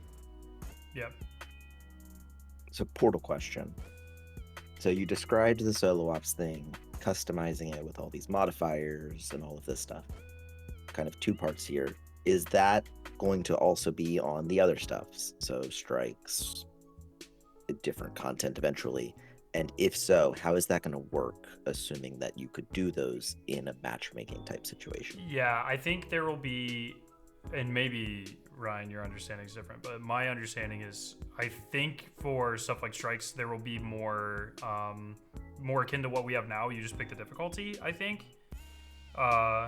Nightfalls will be modifiable, but I think like Crucible, you don't pick, but you just load in, right? No. I think strikes are still like that, but maybe I didn't have a discussion that. So I did grouped up into some strikes. So I have some Oh, good. insight on this, I think. So like for example, I don't know which ones we can talk about. I think I did one that we can talk about. Hold on a second. Nope, I didn't do any of the ones I can talk about. Anyway, strikes are in the Fireteam Ops section now. So it is not like if you're doing Vanguard strikes or whatever, that doesn't exist. Now you're doing Fireteam Ops. And you pick a difficulty, and it will randomly matchmake you into a Fireteam Op with the modifiers set for that day of that difficulty. So you're like, I'm going to do Expert Fireteam Ops because that's the level that I'm at. And it will give you, maybe you'll get Liminality, maybe you'll get the Devil's Lair, or maybe you'll get Savathûn Spire, which is back as a strike-like activity. And it will have the modifiers for Expert for that day, and that you can matchmake into that. Or if you want to be like, in same with the solo ops, you might be like, oh, Savathûn Spire today is offering boots from this Fireteam set that I really want a good piece from. So I'm going to individually select Savathûn Spire from the portal. You don't select it on a map, you select it from the portal. And then you can go in and fully customize the stuff that you want. And then you go in solo, or you can bring in a fire team. And I believe that thing is no longer match made because you are messing with it and you are doing something directly. But the idea is that like, oh, well, if there's a bonus loot for Savathûn Spire today, I can go over to the Fireteam Finder. And I can be like, I'm creating a custom Savathûn Spire grind of this level of difficulty. Join me, and we'll go and we'll grind it out together a bunch of times over and over and over again until we all get rolls of this specific thing that we want. So like, strikes are like, as the strike playlist does not exist. It is all Fireteam Ops. And those playlists have distinct difficulties to them that all have default modifiers if you want matchmaking. The positive of that, though, is that every, like Pinnacle, which is all Pinnacle Ops is right now, is exotic missions. They're going to add to that later, but all is right now is like exotic missions. Like those have matchmaking. If you choose, like, if you want to do Grandmaster Pinnacles and you get dropped into, might get dropped into Grandmaster the Whisper, and you'll get match-made with other people who are also looking to do Grandmaster Pinnacle grind. So like, you can choose whether you want to do stuff fully customized alone or with a fire team, or like a pre-built one, or you can matchmake for it. And even those matchmaking nodes will have bonus loot. Like in the same way that you might go, like Savathûn Spire, if you select it directly, might have legs. If you just want to do like the Fireteam Expert version, Fireteam Ops Expert might have arms for that day. And every one that you do, no matter whether it's Savathûn Spire, Liminality, or anything like that, will give you arms. So like, there's a bunch of different buckets. Some of them are like standardized is the way to think about it. Like this is the standard bucket difficulty for this day, and it'll find you more people if you want to play it. And it'll have bonus loot or whatever. And then you can choose the individual things from like a sub menu under that, if that makes sense.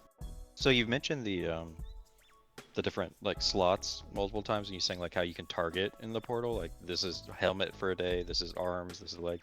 So I'm guessing slot leveling is still there the way it is now. It's just you're able to target it through portal. Yeah, for sure. And like the way, so like one of the new, so we didn't talk about some of the new like archetypes of weapons, which we can get into. It seems like they're really leaning into that, by the way, which I love. Is like there's a lot of unique weapons in this release. Like one of them that I know that we can talk about is a rocket pulse rifle that was disgusting in the build that we played. Like it did so much damage, and it was a special weapon. But it's like a strand rocket pulse, and it shoots forever away like a pulse rifle would. It is like a rocket sidearm, but it shoots three rockets in a row. It does a bunch of damage. It is only available in the Pinnacle Ops table. So you would want to, like, if you really want a good roll of that thing on tier 4 or whatever, you would want to get to the tier 4 power, and like the three of us would want to be like, hey, when are you free for lunch today or whatever, jump in. Hey, if we just want to hit the Whisper over and over again today, this pulse is the guaranteed reward. Jump in, set our difficulties to make it as easy as possible for us while also hitting high difficulty, and just do Whisper like 3 times over our lunch break and get guaranteed drops of that specific gun in that specific slot at power, or at an increased power level, even if we're like growing and in the current band every time. So in that way, like, leveling is still there, but the randomness of like, fuck me, I can't get a class item is gone. You can just find something. You can just find the class item on the director and do it. Do the thing that would give you a class. I mean, I don't know if everything will have a guaranteed, like, I don't know if every slot will have a guaranteed item as a focus every day. You might need to wait a day or two, but like that pain point is basically gone. But they do rotate daily, and then it sounds like they want to do events where, can we talk about Arms Week? Yes, we can't talk about every mod that we played with, but we can talk about the event, I believe, as a whole. Okay, so they're going hard on events. Yeah, Arms Week made it so like hand cannons and pulse rifles, hand cannons and something, fusion rifles, something. I think hand cannons and pulse rifles. Hand cannons and pulse rifles were like more common or whatever. Shotguns, sorry. Shotgun? Hand cannons and shotguns. Sure, they just made it. It made it so that's certain weapon types were like more common or whatever. So it was like. So you had to like get kills with certain weapon types. You had to go farm certain weapon types and all these sorts of things. So it's like it seems like they're really leaning into a lot of like smaller scale event diversity, and that is also something you feel very heavily in Portal, where it's like, okay, today's boot day, today's scout rifle day or whatever. So. Yeah. But in addition to just being like, oh hey, today it's Arms Week and it's Shotgun and Hand Cannon Week, it's also like, oh, and Ada has brought with her this spread shot hand cannon that I know we can talk about for sure.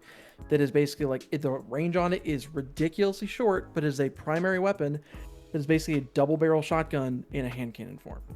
And like, and I've heard people next to me talking about how it was disgusting in PvP. I don't play Crucible, it's not my problem. But it is like really weird in PvE. Like, the range is ludicrously short, but it does a bunch of damage. It feels a little weird to me that it's not special ammo, but also like it would compete with shotguns at that point, so I kind of get it. But like, so not only does it add that weapon into the pool for the week of Arms Week, so now you have something to grind for that specific week. You also unlock, like, the one thing we can talk about is you unlock like a special volatile mod, like they talked about when they were talking about on the event when they announced Arms Week, and they're using the auto rifle example, and they're like, and now you have a wild mod. They told us that the inspiration for it was like the crafting stuff, where they want these different mods to like break the game.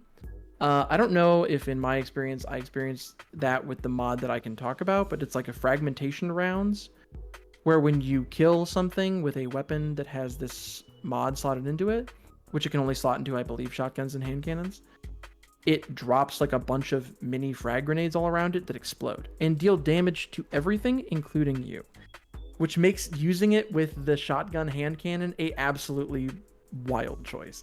But was like, I put it on like a Austringer or something, and it was great for that. You could just plink stuff away, and then entire groups of Grim or Dread or whatever just explode. So like, they're trying. And they said there's like a bunch of these different types of events, right? Like, so. And the mods only last the week of the event, by the way, and then they're gone. So they want to try to like have reason. They're trying to give people interesting reasons to log in between expansions, between major updates. We'll have to see whether that actually plays out, but like, it seems like they're going to actually try to incentivize play people to do it in a way that I don't think they have very well in the past. At least what they're trying sounds more interesting. Would also sound like you mentioned earlier, like the prestige missions or whatever, the exotic mission playlist from the portal. And when you were first talking about them, I was like, why would I want to go and run Whisper again, other than the fact that I love that mission? Like, I already have, the full thing, so why would I do that? But then you mentioned that it also it will come with like it will have additional drops. It will drop other things, so it completely answered why I would go back and play this other content. So it sounds like they're reusing content in a much better way than they have in the past. So like, a lot of the content in the game is less dead. They give you more reason to go back and play other things. Because like I said, I love the Whisper. I would run that mission all the time. It's just I haven't had a reason to run it in a year, like. So why would I? But it sounds like there's going to be more reason to play more things. Yeah, well, like, those hoppers have their own loot pools. Like, it is not like is not in the same way that there's like a generic world pool now, and then there's like a raid pool. Pinnacle Ops is a Pinnacle Ops specific raid like pool of items that you can get. So you can like right click on the engram, the tier 2 or 3 engram or whatever, and it'll show you like here's all the Pinnacle Ops potential loot drops. And now you know, okay, I can go grind Pinnacle Ops because I want this thing, and I will have a chance at getting it, or I can wait until it's a featured item and get it every time. And then also I could get an extra one because I get an engram from it. So like kind of I'm not as familiar with this as I am with WoW, but it seems very much like Final Fantasy XIV's kind of mantra in terms of like give people modern loot for doing old stuff. And like everything is in the portal. Like, I mean, Savathun Spire is showing up. Like stuff that like that kind of thing that people are like, oh, is this going to become a strike? Like, no, it's going to become. They're widening the terms. Oh, so and that, speaking about that, they said that Yeah. the goal is to very frequently take activities out of and put other activities in the portal. So it's like, you know, I don't know if they said a cadence, but I wouldn't be surprised if like in the mid-season update, you know, Savathun Spire's out and Coil's in or something like that. Like that would be my assumption. Yeah, they're flip-flopping these things, and they said that the goal is to, for like forever now, no longer have anything leave the game forever. It's just temporarily leaving the portal and then coming back. And so it's like a constant cycle in and out. Obviously, we'll see how that comes to fruition, but that was the intent that was described to us. So, yeah, it's like I mean, like maybe I'm overselling it, and tell me if you think I'm wrong, but like I think it is very easily the biggest change to how Destiny is played since D1 to D2, and I think there is a potentially strong argument that it is a bigger change than the D1 to D2 change to the baseline. I'm gonna have like, to wait and just see flow of Destiny. like how I interact with it for sure, but I think the potential's there. I mean, especially like all the systems, the tier 5 weapons, the tier 5 armor, the new light system, the portal system, like it's all compounding to be like a pretty much like a soft reset. Like honestly, it really is. It's soft sunsetting all your gear in a way where it's still usable. You can still use it, but their goal is to make you not want to use it and use the new stuff. Yeah. And then their new approach to micro events and you know the new event home, and like they really seem to be changing like how they approach like literally every aspect of the live service part of this game, which I think is really cool. I think it's about time, and a lot of it seems to be done in a way that's really cool. So, and they're leaning into holofoils really hard. Every event has unique holofoils. Tier 5 weapons are essentially holofoils. They have a unique skin and a unique kill effect. But it's like they're really sending it with this sort of like, hey, we want you to like live in this game type of thing, which is weird to do a decade in, but you know, I'm here for it. I mean, it's cool. Like I think like you said, I mean, I think genuinely anybody trying to pass full judgment on this thing anywhere before like November 1st, probably, like genuinely, like after the September update comes out, like 6 weeks after that, like we will need so much time to be able to tell what they've done well and what they've fumbled, because they'll be both, because there always is, and it's like it's impossible that they're going to get this entirely right on the first try, and they said themselves they're going to be iterating on it constantly. But it's like it has a lot of potential to it. You talked on something a little bit that I think we should probably go in depth on, because I think it is going to be a big pain point that I think I support in theory, but I think they're maybe pushing it a little too hard, is the new gear tag. Mm-hmm. Oh yeah, I forgot about that. That I think solves a problem that I've had with the game since it did the overcharge system, where it was like, do you want to explain what it is first? Yes. So, like, the way the game has worked for a long time is this idea that, like, oh, machine guns or anything with this origin trait is boosted for the season or boosted in this activity. But it has no place to tell you that on, like, the menu. So you just have to, like, know that it's boosted. Now, everything that is, like, featured for the season has a new gear tag on it. And that's like a teal tag. Like, it doesn't necessarily mean like, it's not necessarily like the expansion or update like pin in the top corner. It can have different ones of those, but if it has like a blue tag furled over that, it's new gear. And there can be like old exotics, like Hierarchy of Needs, which is getting, I believe, they tweeted about this, like it's getting a buff. I played with it. I don't 100% know what they did to it, but it's felt good. And as somebody who really likes that bow, I'm pretty excited about it. But like it is considered new gear. It's a featured exotic for the season. So it gains all the new gear benefits. All new gear gains all the new gear benefits. There's no longer worrying about like, I need a machine gun for this. I need a hand cannon.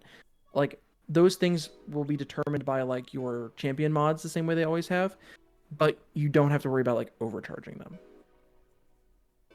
The trade-off to that is that you get not only to some activities, and some Crucible playlists have exceptions that mean you can only do new mods, like new items. Like, it's a literal modifier you can turn on to increase your rewards in customizing difficulties. You don't have to do it, but it's a really easy way to pump that thing up without having to do something annoying like adding like chaff or something. Yeah, and there are Crucible modes where you can only use new stuff as well. Yes. So, like, they're trying to push you into this, and they're trying to do it not only by those modifiers that make it easier and by those like Crucible things that require you to use it, but there's also a ticker in the artifact that tells you like how many new items you have on, and you get a stacking damage bonus for like all activities, as far as I understand, if you have, based on the amount of new items you have, or the amount of focused items you have. So it's definitely pushing you in the direction of like, play with these currently in meta things. Now, it seems like the things that they're focusing and they're featuring are things that they're probably going to be buffing recently or whatever, that they want to push people in the direction of. That they have had stuff like that in the past. But instead of it being like, hey, we're going to buff up, I don't know, like Monte Carlo by giving it this catalyst, and it's going to be super fun and strong this season, and then maybe we'll pull it back later.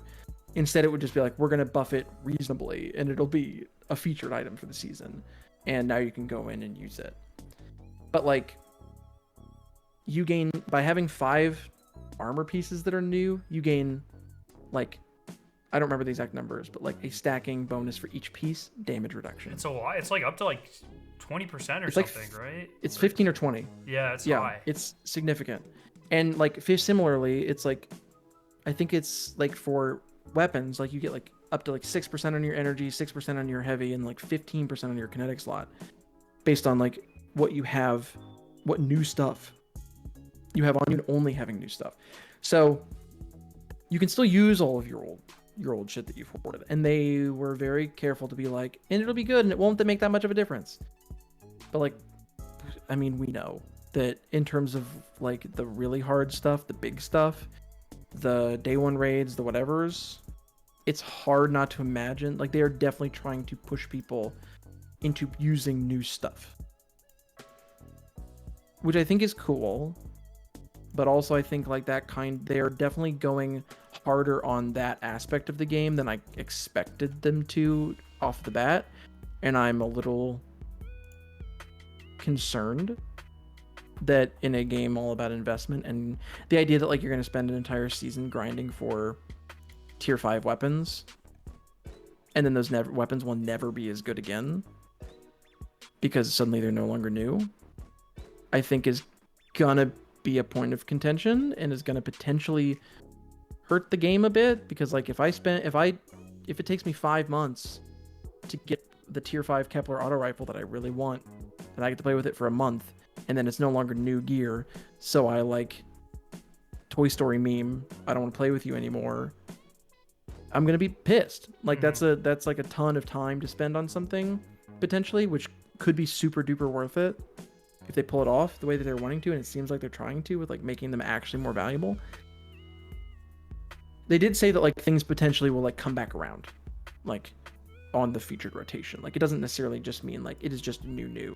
It might come back in the same way that like they might repurpose weapons now. And it definitely, I think, Scar, were you there when we were talking to Ben Womack about like, does this mean that we're gonna get more raid weapon reprisals in the tier system. Yeah, that's what I And was. he- I asked. Yeah, okay. I thought that was you and I talking about that, and like, he was like, I don't know, that's an interesting idea, and like, we'll see, like that's like potentially that sounds like a much more exciting reason to replay King's Fall than like for patterns. Yeah. But I asked it as a But then complete if those joke because King's I was Fall like, oh, a tier 5, I know. vaulted glass weapon that had a unique shiny skin. That'd be kind of cool. But it was a complete It joke. would Like, be. oh, are you guys just gonna start again? And then he Yeah. kind of answered it like, yeah, well, that's a cool idea. maybe. It's like, oh. But like, but if I get like my 5th Fatebringer from Destiny 2 and I grind for a tier 5 one, and then it's just never a new weapon again, and so I'm like losing 6% total damage, I might use it to like mess around, but I'm never going to use it in a day 1 raid because I need to use new stuff. So like that to me seems like something that I would not, that is going to become a pretty big debate pretty quickly, and that is probably the thing that I am currently the most concerned about the system, and that I have the least amount of faith is like not going to get changed at some point. It feels like every time they try to do something like this, it does not go well, and that they are already doing a lot of other stuff with the new weapons that they don't necessarily need to do this. I don't know. I'm curious what your all's reaction with it, and what your reaction was to it, Skarrow. With stuff like this, I just kind of have to wait and see how it feels. I don't know. Yeah. It's also entirely dependent on how retroactive it is, like how many seasons long is new, and then how much gear are we getting season over season. Like, with this, we're getting, True. like, they told us like 8 armor sets or something. Like, if they keep doing that shit, I don't really care. Like, that's fine. Like, I'll find new weapons and new armor to use. Whatever. But we'll have to see. Yeah, Yeah. I think it kind of comes down to how hard it is to find the rolls that I'm chasing on armor and stuff. Like how like the armor rework, like all the stats on that, like how difficult is it to find the stat deltas you want on armor in the new system versus the current one? Because like right now, like it's a pain to find your stat deltas, right? So like, Yeah. I'm not using like the armor from Eris this season outside of rep grinding. Like I'll slap on the 4 pieces for bonus rep. And when I'm doing like, really easy activities, but if I'm trying to do something harder, like I'm not wearing that Iris armor. I don't care about my rep grind with that Iris armor. And as long as the armor is easier, like the new armor tag is easier to get like those stat deltas, then I think it's fine replacing it. But if it's like I'm going to be taking a massive stat delta hit just to wear armor, and if I don't do that, like if I'm losing 15 to 20% DR, like that's gonna be a pain point, and I agree. I think it's something that you kind of just have to play with to see how that's gonna end up feeling. Because like if my old armor gives me that 15 to 20% DR anyway, then it's fine. But yeah, it's a tough, weird. It's actually a lot easier to farm out because specific tier armor has like specific stat split. So it's like I have the list somewhere, but they're like 5 with tier 3 armor will always be within a 5 stat range. And tier 4 armor will be higher than that. And so it's like, if you're at the level where you're constantly farming tier 4 or tier 5, you are either at or much better than today's armors by default, like every time. The thing that you'll have to get lucky on is the correct archetype that you want. And an archetype is a primary stat and a secondary stat with a random third stat. So it comes down to about 30 points in a primary stat, about 20 points in a secondary stat, and about 10 points in a tertiary random stat. But like, I think Paragon is like an archetype that we can talk about. I think like your primary stats always super, and your secondary stats always class item or something like that. Yeah. Or your class stats. Sorry. Or it might be health. Yeah. Or yeah, something. They renamed all the stats in a super confusing way. So when I was recording my video today, and I was like, okay, because so like the health stat, for instance, it makes it now so it's like recuperation. So your health stat goes all the way up to 200. The higher you are, the more health you get when you pick up an orb. Also, some other things, but essentially, like, you talk about in a way where it's like, oh, I have 500 health, but you don't have 500 health. You have your spec, it's up to 200, but you know what I mean. It's like, oh, I have 130 health, but you don't. But it's just because they named the stat in a way that makes it really hard to differentiate between actual health, the health stat, and you know, I guess they haven't publicly said. So the 6 stats are health, class, grenade, melee, weapons. What am I missing? Super? Did you say super? I don't Super, think you said super, yeah. And they all do essentially what you think they would: increased cooldown reduction, increased energy from any source for any abilities. Weapons like make you do slightly more damage to like major and minor stuff. But it doesn't. Point being, I think it'll be way easier to target farm a piece of high quality armor than ever before by like a significant degree. So Well, it doesn't spike, you know, like you're saying, like there are deltas. So it's like, once you're like, oh, I'm replacing my, like, there will come a time, I'm assuming, where you'll be like, I have a bunch of tier 5 armor, and I know that like the damage mitigation that I'm going to get for it not being new anymore is this amount, and I know that statistically speaking, it will become beneficial for me to swap over to the renegade armor once I get to tier 3 renegade armor, but it isn't beneficial. Like you would expect from a more complex like ARPG style game like Diablo or something, where you get to a place where it's like mathematically this becomes valuable when you get to this place. Like that's going to happen in Destiny now, where people will just be like, oh, if you are on tier 5 armor, you do not want to swap over to the new armor sets until you started getting tier 3s. Like, because you know that tier 5 armor just has a higher, like not only a higher potential, a more guaranteed potential of what the stats are going to be. So like, I totally agree. Like I think like replacing your armor and replacing all that stuff will like be much less painful, especially because you can just target farm a slot and target farm a specific piece of armor in that slot if you want to.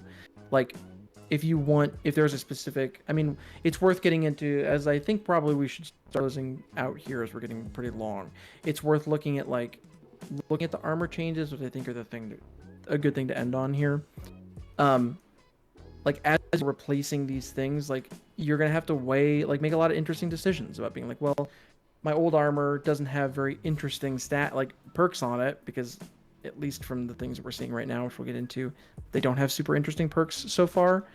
But like maybe the Renegades ones will be a little more spicy. So you might have to be like, well, I need to now weigh this much cooler perk on my tier set from Renegades with the fact that I have tier 5 Trials armor from last season or whatever.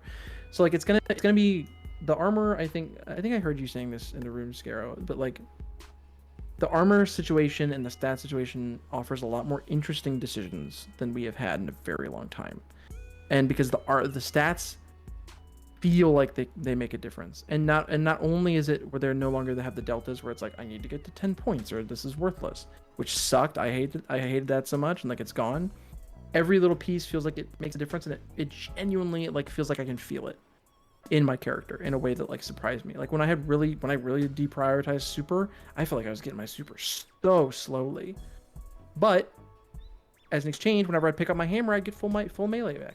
So it's fine, because as a Titan who likes to focus mostly on the neutral game and likes to play a lot of defensive supers for like GMs and stuff, it works perfect for me. I don't use my GM that much. It's a panic button typically when I'm GMing. So that works great. That's the type of build that I would want to put together. And you can really do that in a way now where it's like, oh, I was using the Kepler's Horn and Dringer's Lash class item for Titan, which is like a not super good or meta build that I genuinely have so much fun with. And I bumped up my class item stat because I wanted to, or my class stat because I wanted to be able to shoot off barricades super quickly. But I pumped it to 150, and now every time I use my barricade, I'm also getting half of an overshield every time. So like, it really makes feeling like building into those different identities much stronger and much more valuable than it does now, in a way that I think is really promising. I think one of the devs was saying that like they wanted to get rid of mandatory stats, and they were asking people like, do you feel like there's still a mandatory stat? And everyone was like, yeah. But then they said, okay, well, what do you think the mandatory stat is? Everyone had different options, different answers. which is super cool and like exactly where you'd want it to be.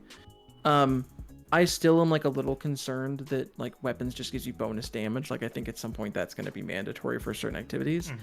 And similarly, like super just giving you like bonus super regeneration and damage against like bosses and stuff is just also going to make that mandatory. It's so I worry hard about those because things.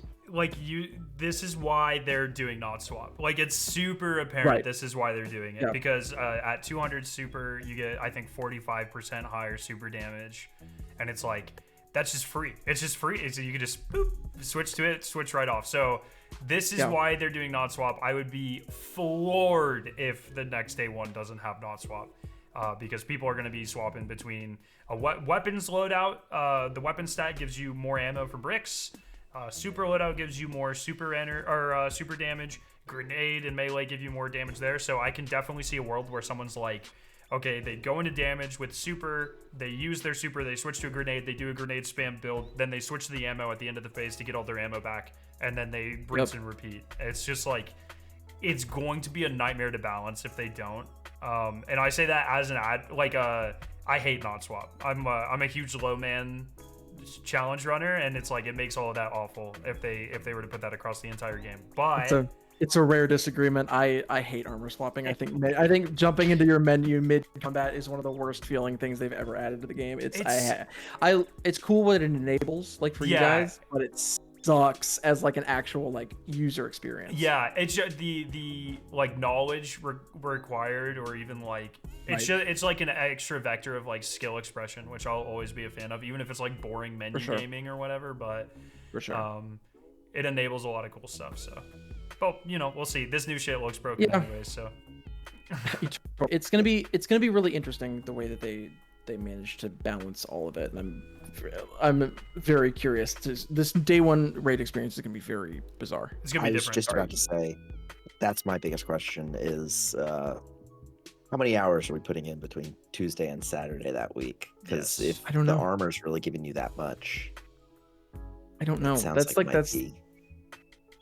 But the thing is, you can only get so high. Yeah, you won't be able to get to 200 on any stat before the raid. Like you really need tier 4 or 5 armor on every slot, plus using mod slots to hit 200. It's just not really happening. So yeah, like, were you gonna say something? I was gonna say, speaking of like raid prep and power levels and stuff, you had mentioned the artifact earlier. Is artifact power gone now? Like. I think so. Or is that still hanging out? I think so. I think it's there. The artifact level's still there. Like it still works the same way, and it still unfortunately has the like you need to undo the whole goddamn thing before you can start putting it back together to get the artifacts you want. Did you check to see if they work with loadouts now? I doubt they did. They don't. Tyson talked with us in our interview about that, and he said that's something they are very interested in doing, but it is surprisingly difficult on the technical front. So that's something they are. He kind of said like, oh, we're not gonna commit to a time frame, but we're like doing it. So that's good because it's very annoying. So I would love for them to fix that. Yeah. Artifact power though is gone. As far as I know, because it's all the C power stuff. Yeah, it's all tied to armor now. I'm worried. That's the one thing that really worries me is I fucking hate infusion. It is so upgrade modules are the worst thing ever, and I hate all of it. The micromanagement game there, and I'm super worried now that we are like the game is literally infusing every time you do an activity. Like, dude, I'm not looking forward to that. So we'll see. And there's like special seasonal infusion materials now that I didn't totally look into. Yeah, it's only at like higher gear tiers, I think, at higher ranks or something. Yeah. But like when we were doing it was just using like an enhancement core. Yeah. But like once they like granted us a bunch of tier 5 stuff to play with, and I was trying to like infuse something to that level, it was like so costly. So like that version of the game, like the current like currency juggling for high tier infusion, there are ways that I don't actually think we can talk about to like get materials pretty steadily if you play regularly, but like that kind of thing is like not going away It's anytime Eververse. soon. Is going to be pretty. No, it's not. It's not Eververse. It's not Eververse. Damn, dude, Matt. blowing up the embargo spot. That sheet right here. It says, "Do not mention new Eververse material." Wow. No. That's fake. Bungie, don't come for me, please. Yeah. That's fake. That's a joke. So I touched on it very, very, very briefly, but I'm definitely not the first person to say this, and I think I've heard like groups that we were talking in or that I overheard talking about this exact thing. It feels very much like the set bonus perks right now are like OG origin traits, in that they are very, very, very, very, very afraid to make something too sexy right now.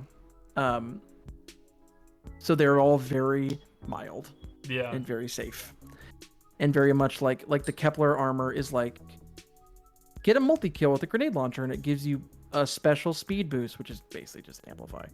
And then the tier 4 set is like, once per getting that bonus, it'll heal you if you get to critical health levels. And like, okay, there's nothing that was like too wild. Like there's one set that gives like the most interesting one I saw was like kinetic weapons deal increased damage to shields is tier 1, and then if you pop shields with kinetic weapons, it does like a kinetic tremors burst as tier 4, which is like the most interesting thing I saw, which is not that interesting, although it could be very useful because match game, which I personally love, I'm like one of the only match game lovers on earth. I like match game. It makes for fun loadout conversations before jumping into a GM. I miss it, and now it's back.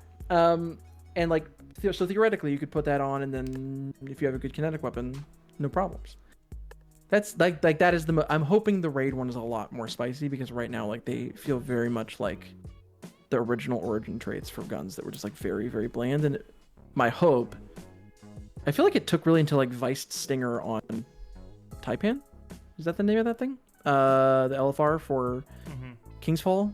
I feel like that was like the first time where it felt like, ooh, this origin trait is like very spicy. Maybe I'm forgetting another time before that was super strong, but like it took like a year. And now we have like the Sunder Doctrine one, which is just like free explosive payload on everything. So that's kind of, I think, where we're starting, and I'm hoping that that's where eventually we're going to end with, because right now the tier set bonuses are just kind of like not totally there in terms of like the excitement factor. I don't know how you're feeling about the Skarrow, but that's so the one we can't talk about was interesting, but I didn't even know there was one we couldn't talk about. So we saw 5, we can only talk about 4. The one that we can't talk about is obvious, I would say, but I don't know if I saw armor from that. Oh, don't worry about it. Damn. Yeah, it's fun. All right. They're fun.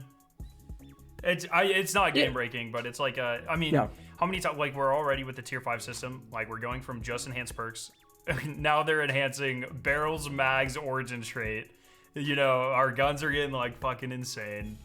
Just bonus stats, just like not even tied to perks, just bonus stats on type of stuff too. So like, and so I think they're being cautious because there's a lot of layers here. So yes, it makes sense. I'm not saying that's bad.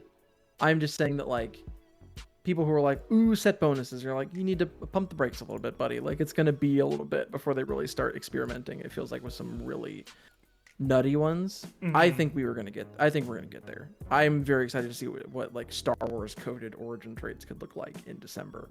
But it's gonna be like what is the Han shot first set bonus gonna be? You know what I mean? Like you're gonna get some, there's gonna be some sort of hand cannon draw bullshit, and it's gonna kick ass. But we're not there yet. Right now they're pretty mild. But it's a interesting new twist to the build that like I definitely tried to implement a little bit. It did not rock my world, but it has the possibility to do so in the future. I think that's like pretty much. I took a bunch of notes before we jumped in. I think we pretty much hit all the bullet points I had. Or like what like lingering questions do you guys have? There are some things I wish I could talk about, but I don't think I can, and I don't want to risk it. But I think my last things with that armor stuff is going to be, because I know you talked about the new gear mods for Hierarchy of Needs, so that's definitely on exotics. I'm assuming that's also going to be on armor as well. And then how is the transition from now to this new system going to work with all of our exotics that we currently have? I think they're just updated. Like, I think it's just like you want some of your exotics will have a switch. little blue tag on them, and it's like, okay, those get the bonus. You won't have to get new ones or anything. Okay. So, like, I And then, think like, they the said- stats and stuff. Well, okay. Correct me if I'm wrong, or correct me if this doesn't sound familiar to you. They gave us a lot of information. I apologize. Also, like, they gave us a lot of information. If any of this is like straight up wrong, I apologize as well. But it was a lot. It was to a lot. take in over like and a couple days. And So- I had to ask for notepad. Then everyone got a notepad on day like 2, and then we all take notes. And then when we went to leave, they were like, "Oh yeah, you can't take the notepad with you." It's like, what? And then I was like, Diabolical. Can you like send us Diabolical. your PowerPoint Truly. presentations? They're like, no. It's like, what are we doing, man? So- Well, at least I know that I didn't like accidentally lose my PowerPoint or anything. That no one got them. Yeah, it's a ton. So if we got anything wrong, I apologize. Yeah. I'm sorry, Bungie. But the all the armor also has that featured thing on it.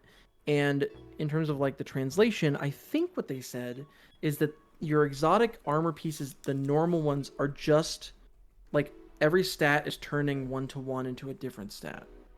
So you won't necessarily need to regrind it, but they're not going to have old exotics, old versions of the exotics are not going to have like archetypes the way that the new ones they do now. The exception to that are the class items. Yeah. Which they are bringing the archetype system to universally, so you do not have to regrind your class item. But exotic Everyone class items probably- can only get the archetypes are assigned based off of the primary perk, the left column perk, and it's so I was looking at them and they make a lot of sense, but it's like you can't just grind a combination for necessarily an archetype that fits your build. It will only my understanding is it will only ever have one archetype per combination of perks. So So theoretically, like a Kepri's Horndringer's Lash type of thing is probably gonna be whatever archetype like boosts class item because it would just be or class ability. Yeah, it would just be Like that kind of class. thing. Okay. Yeah. So those they don't want you to have to regrind, and which everyone like gave a collective sigh of relief when they said that.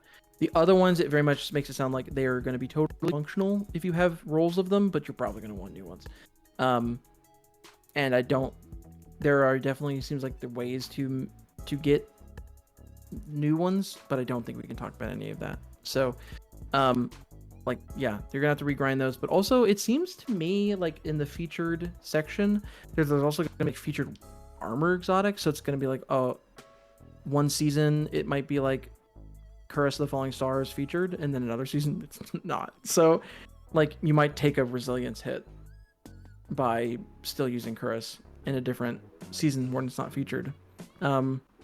So that's all going to be like a learning curve. And again, like you guys said, there's no point in really litigating how much of an impact that's going to make and how like devastating or not devastating it's going to be to the meta. But it's going to be interesting for sure. Mm-hmm.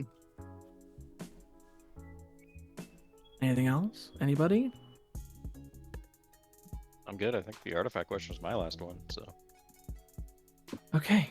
I mean, that was longy. There's so much happening. Like, there is stuff that like we saw we can't talk about, stuff that we probably forgot that we could talk about and just didn't.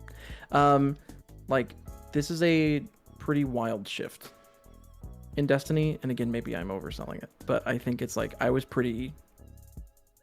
like, oh, this game is gonna be fundamentally very different starting in July, and I think that'll probably work really well for a lot of people. And not. I think the last thing that I'll say is like they didn't say anything to me about this specifically, but the vibe that I got is very much that like they are trying to fix the game right now to make it more palatable for grinders and also like more accessible for people who are coming into the game new.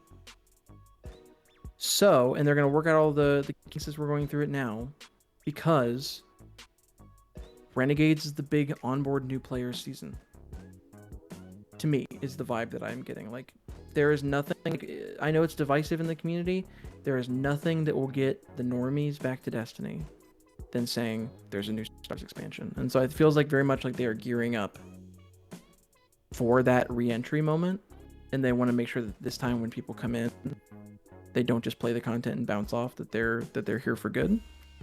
And it seems to me like they're definitely moving in a direction where that is a lot more likely than I think it was like at the D2 launch, where they kind of were trying to serve two masters and not really being able to serve either. Okay. Well, thank you guys for coming, Skarrow. I know like you're super busy with doing video stuff as well. I know I'm like swamped with a bunch of things, so I really appreciate the time. And thank you to our panel for being here late into the night to talk about some cool Destiny stuff.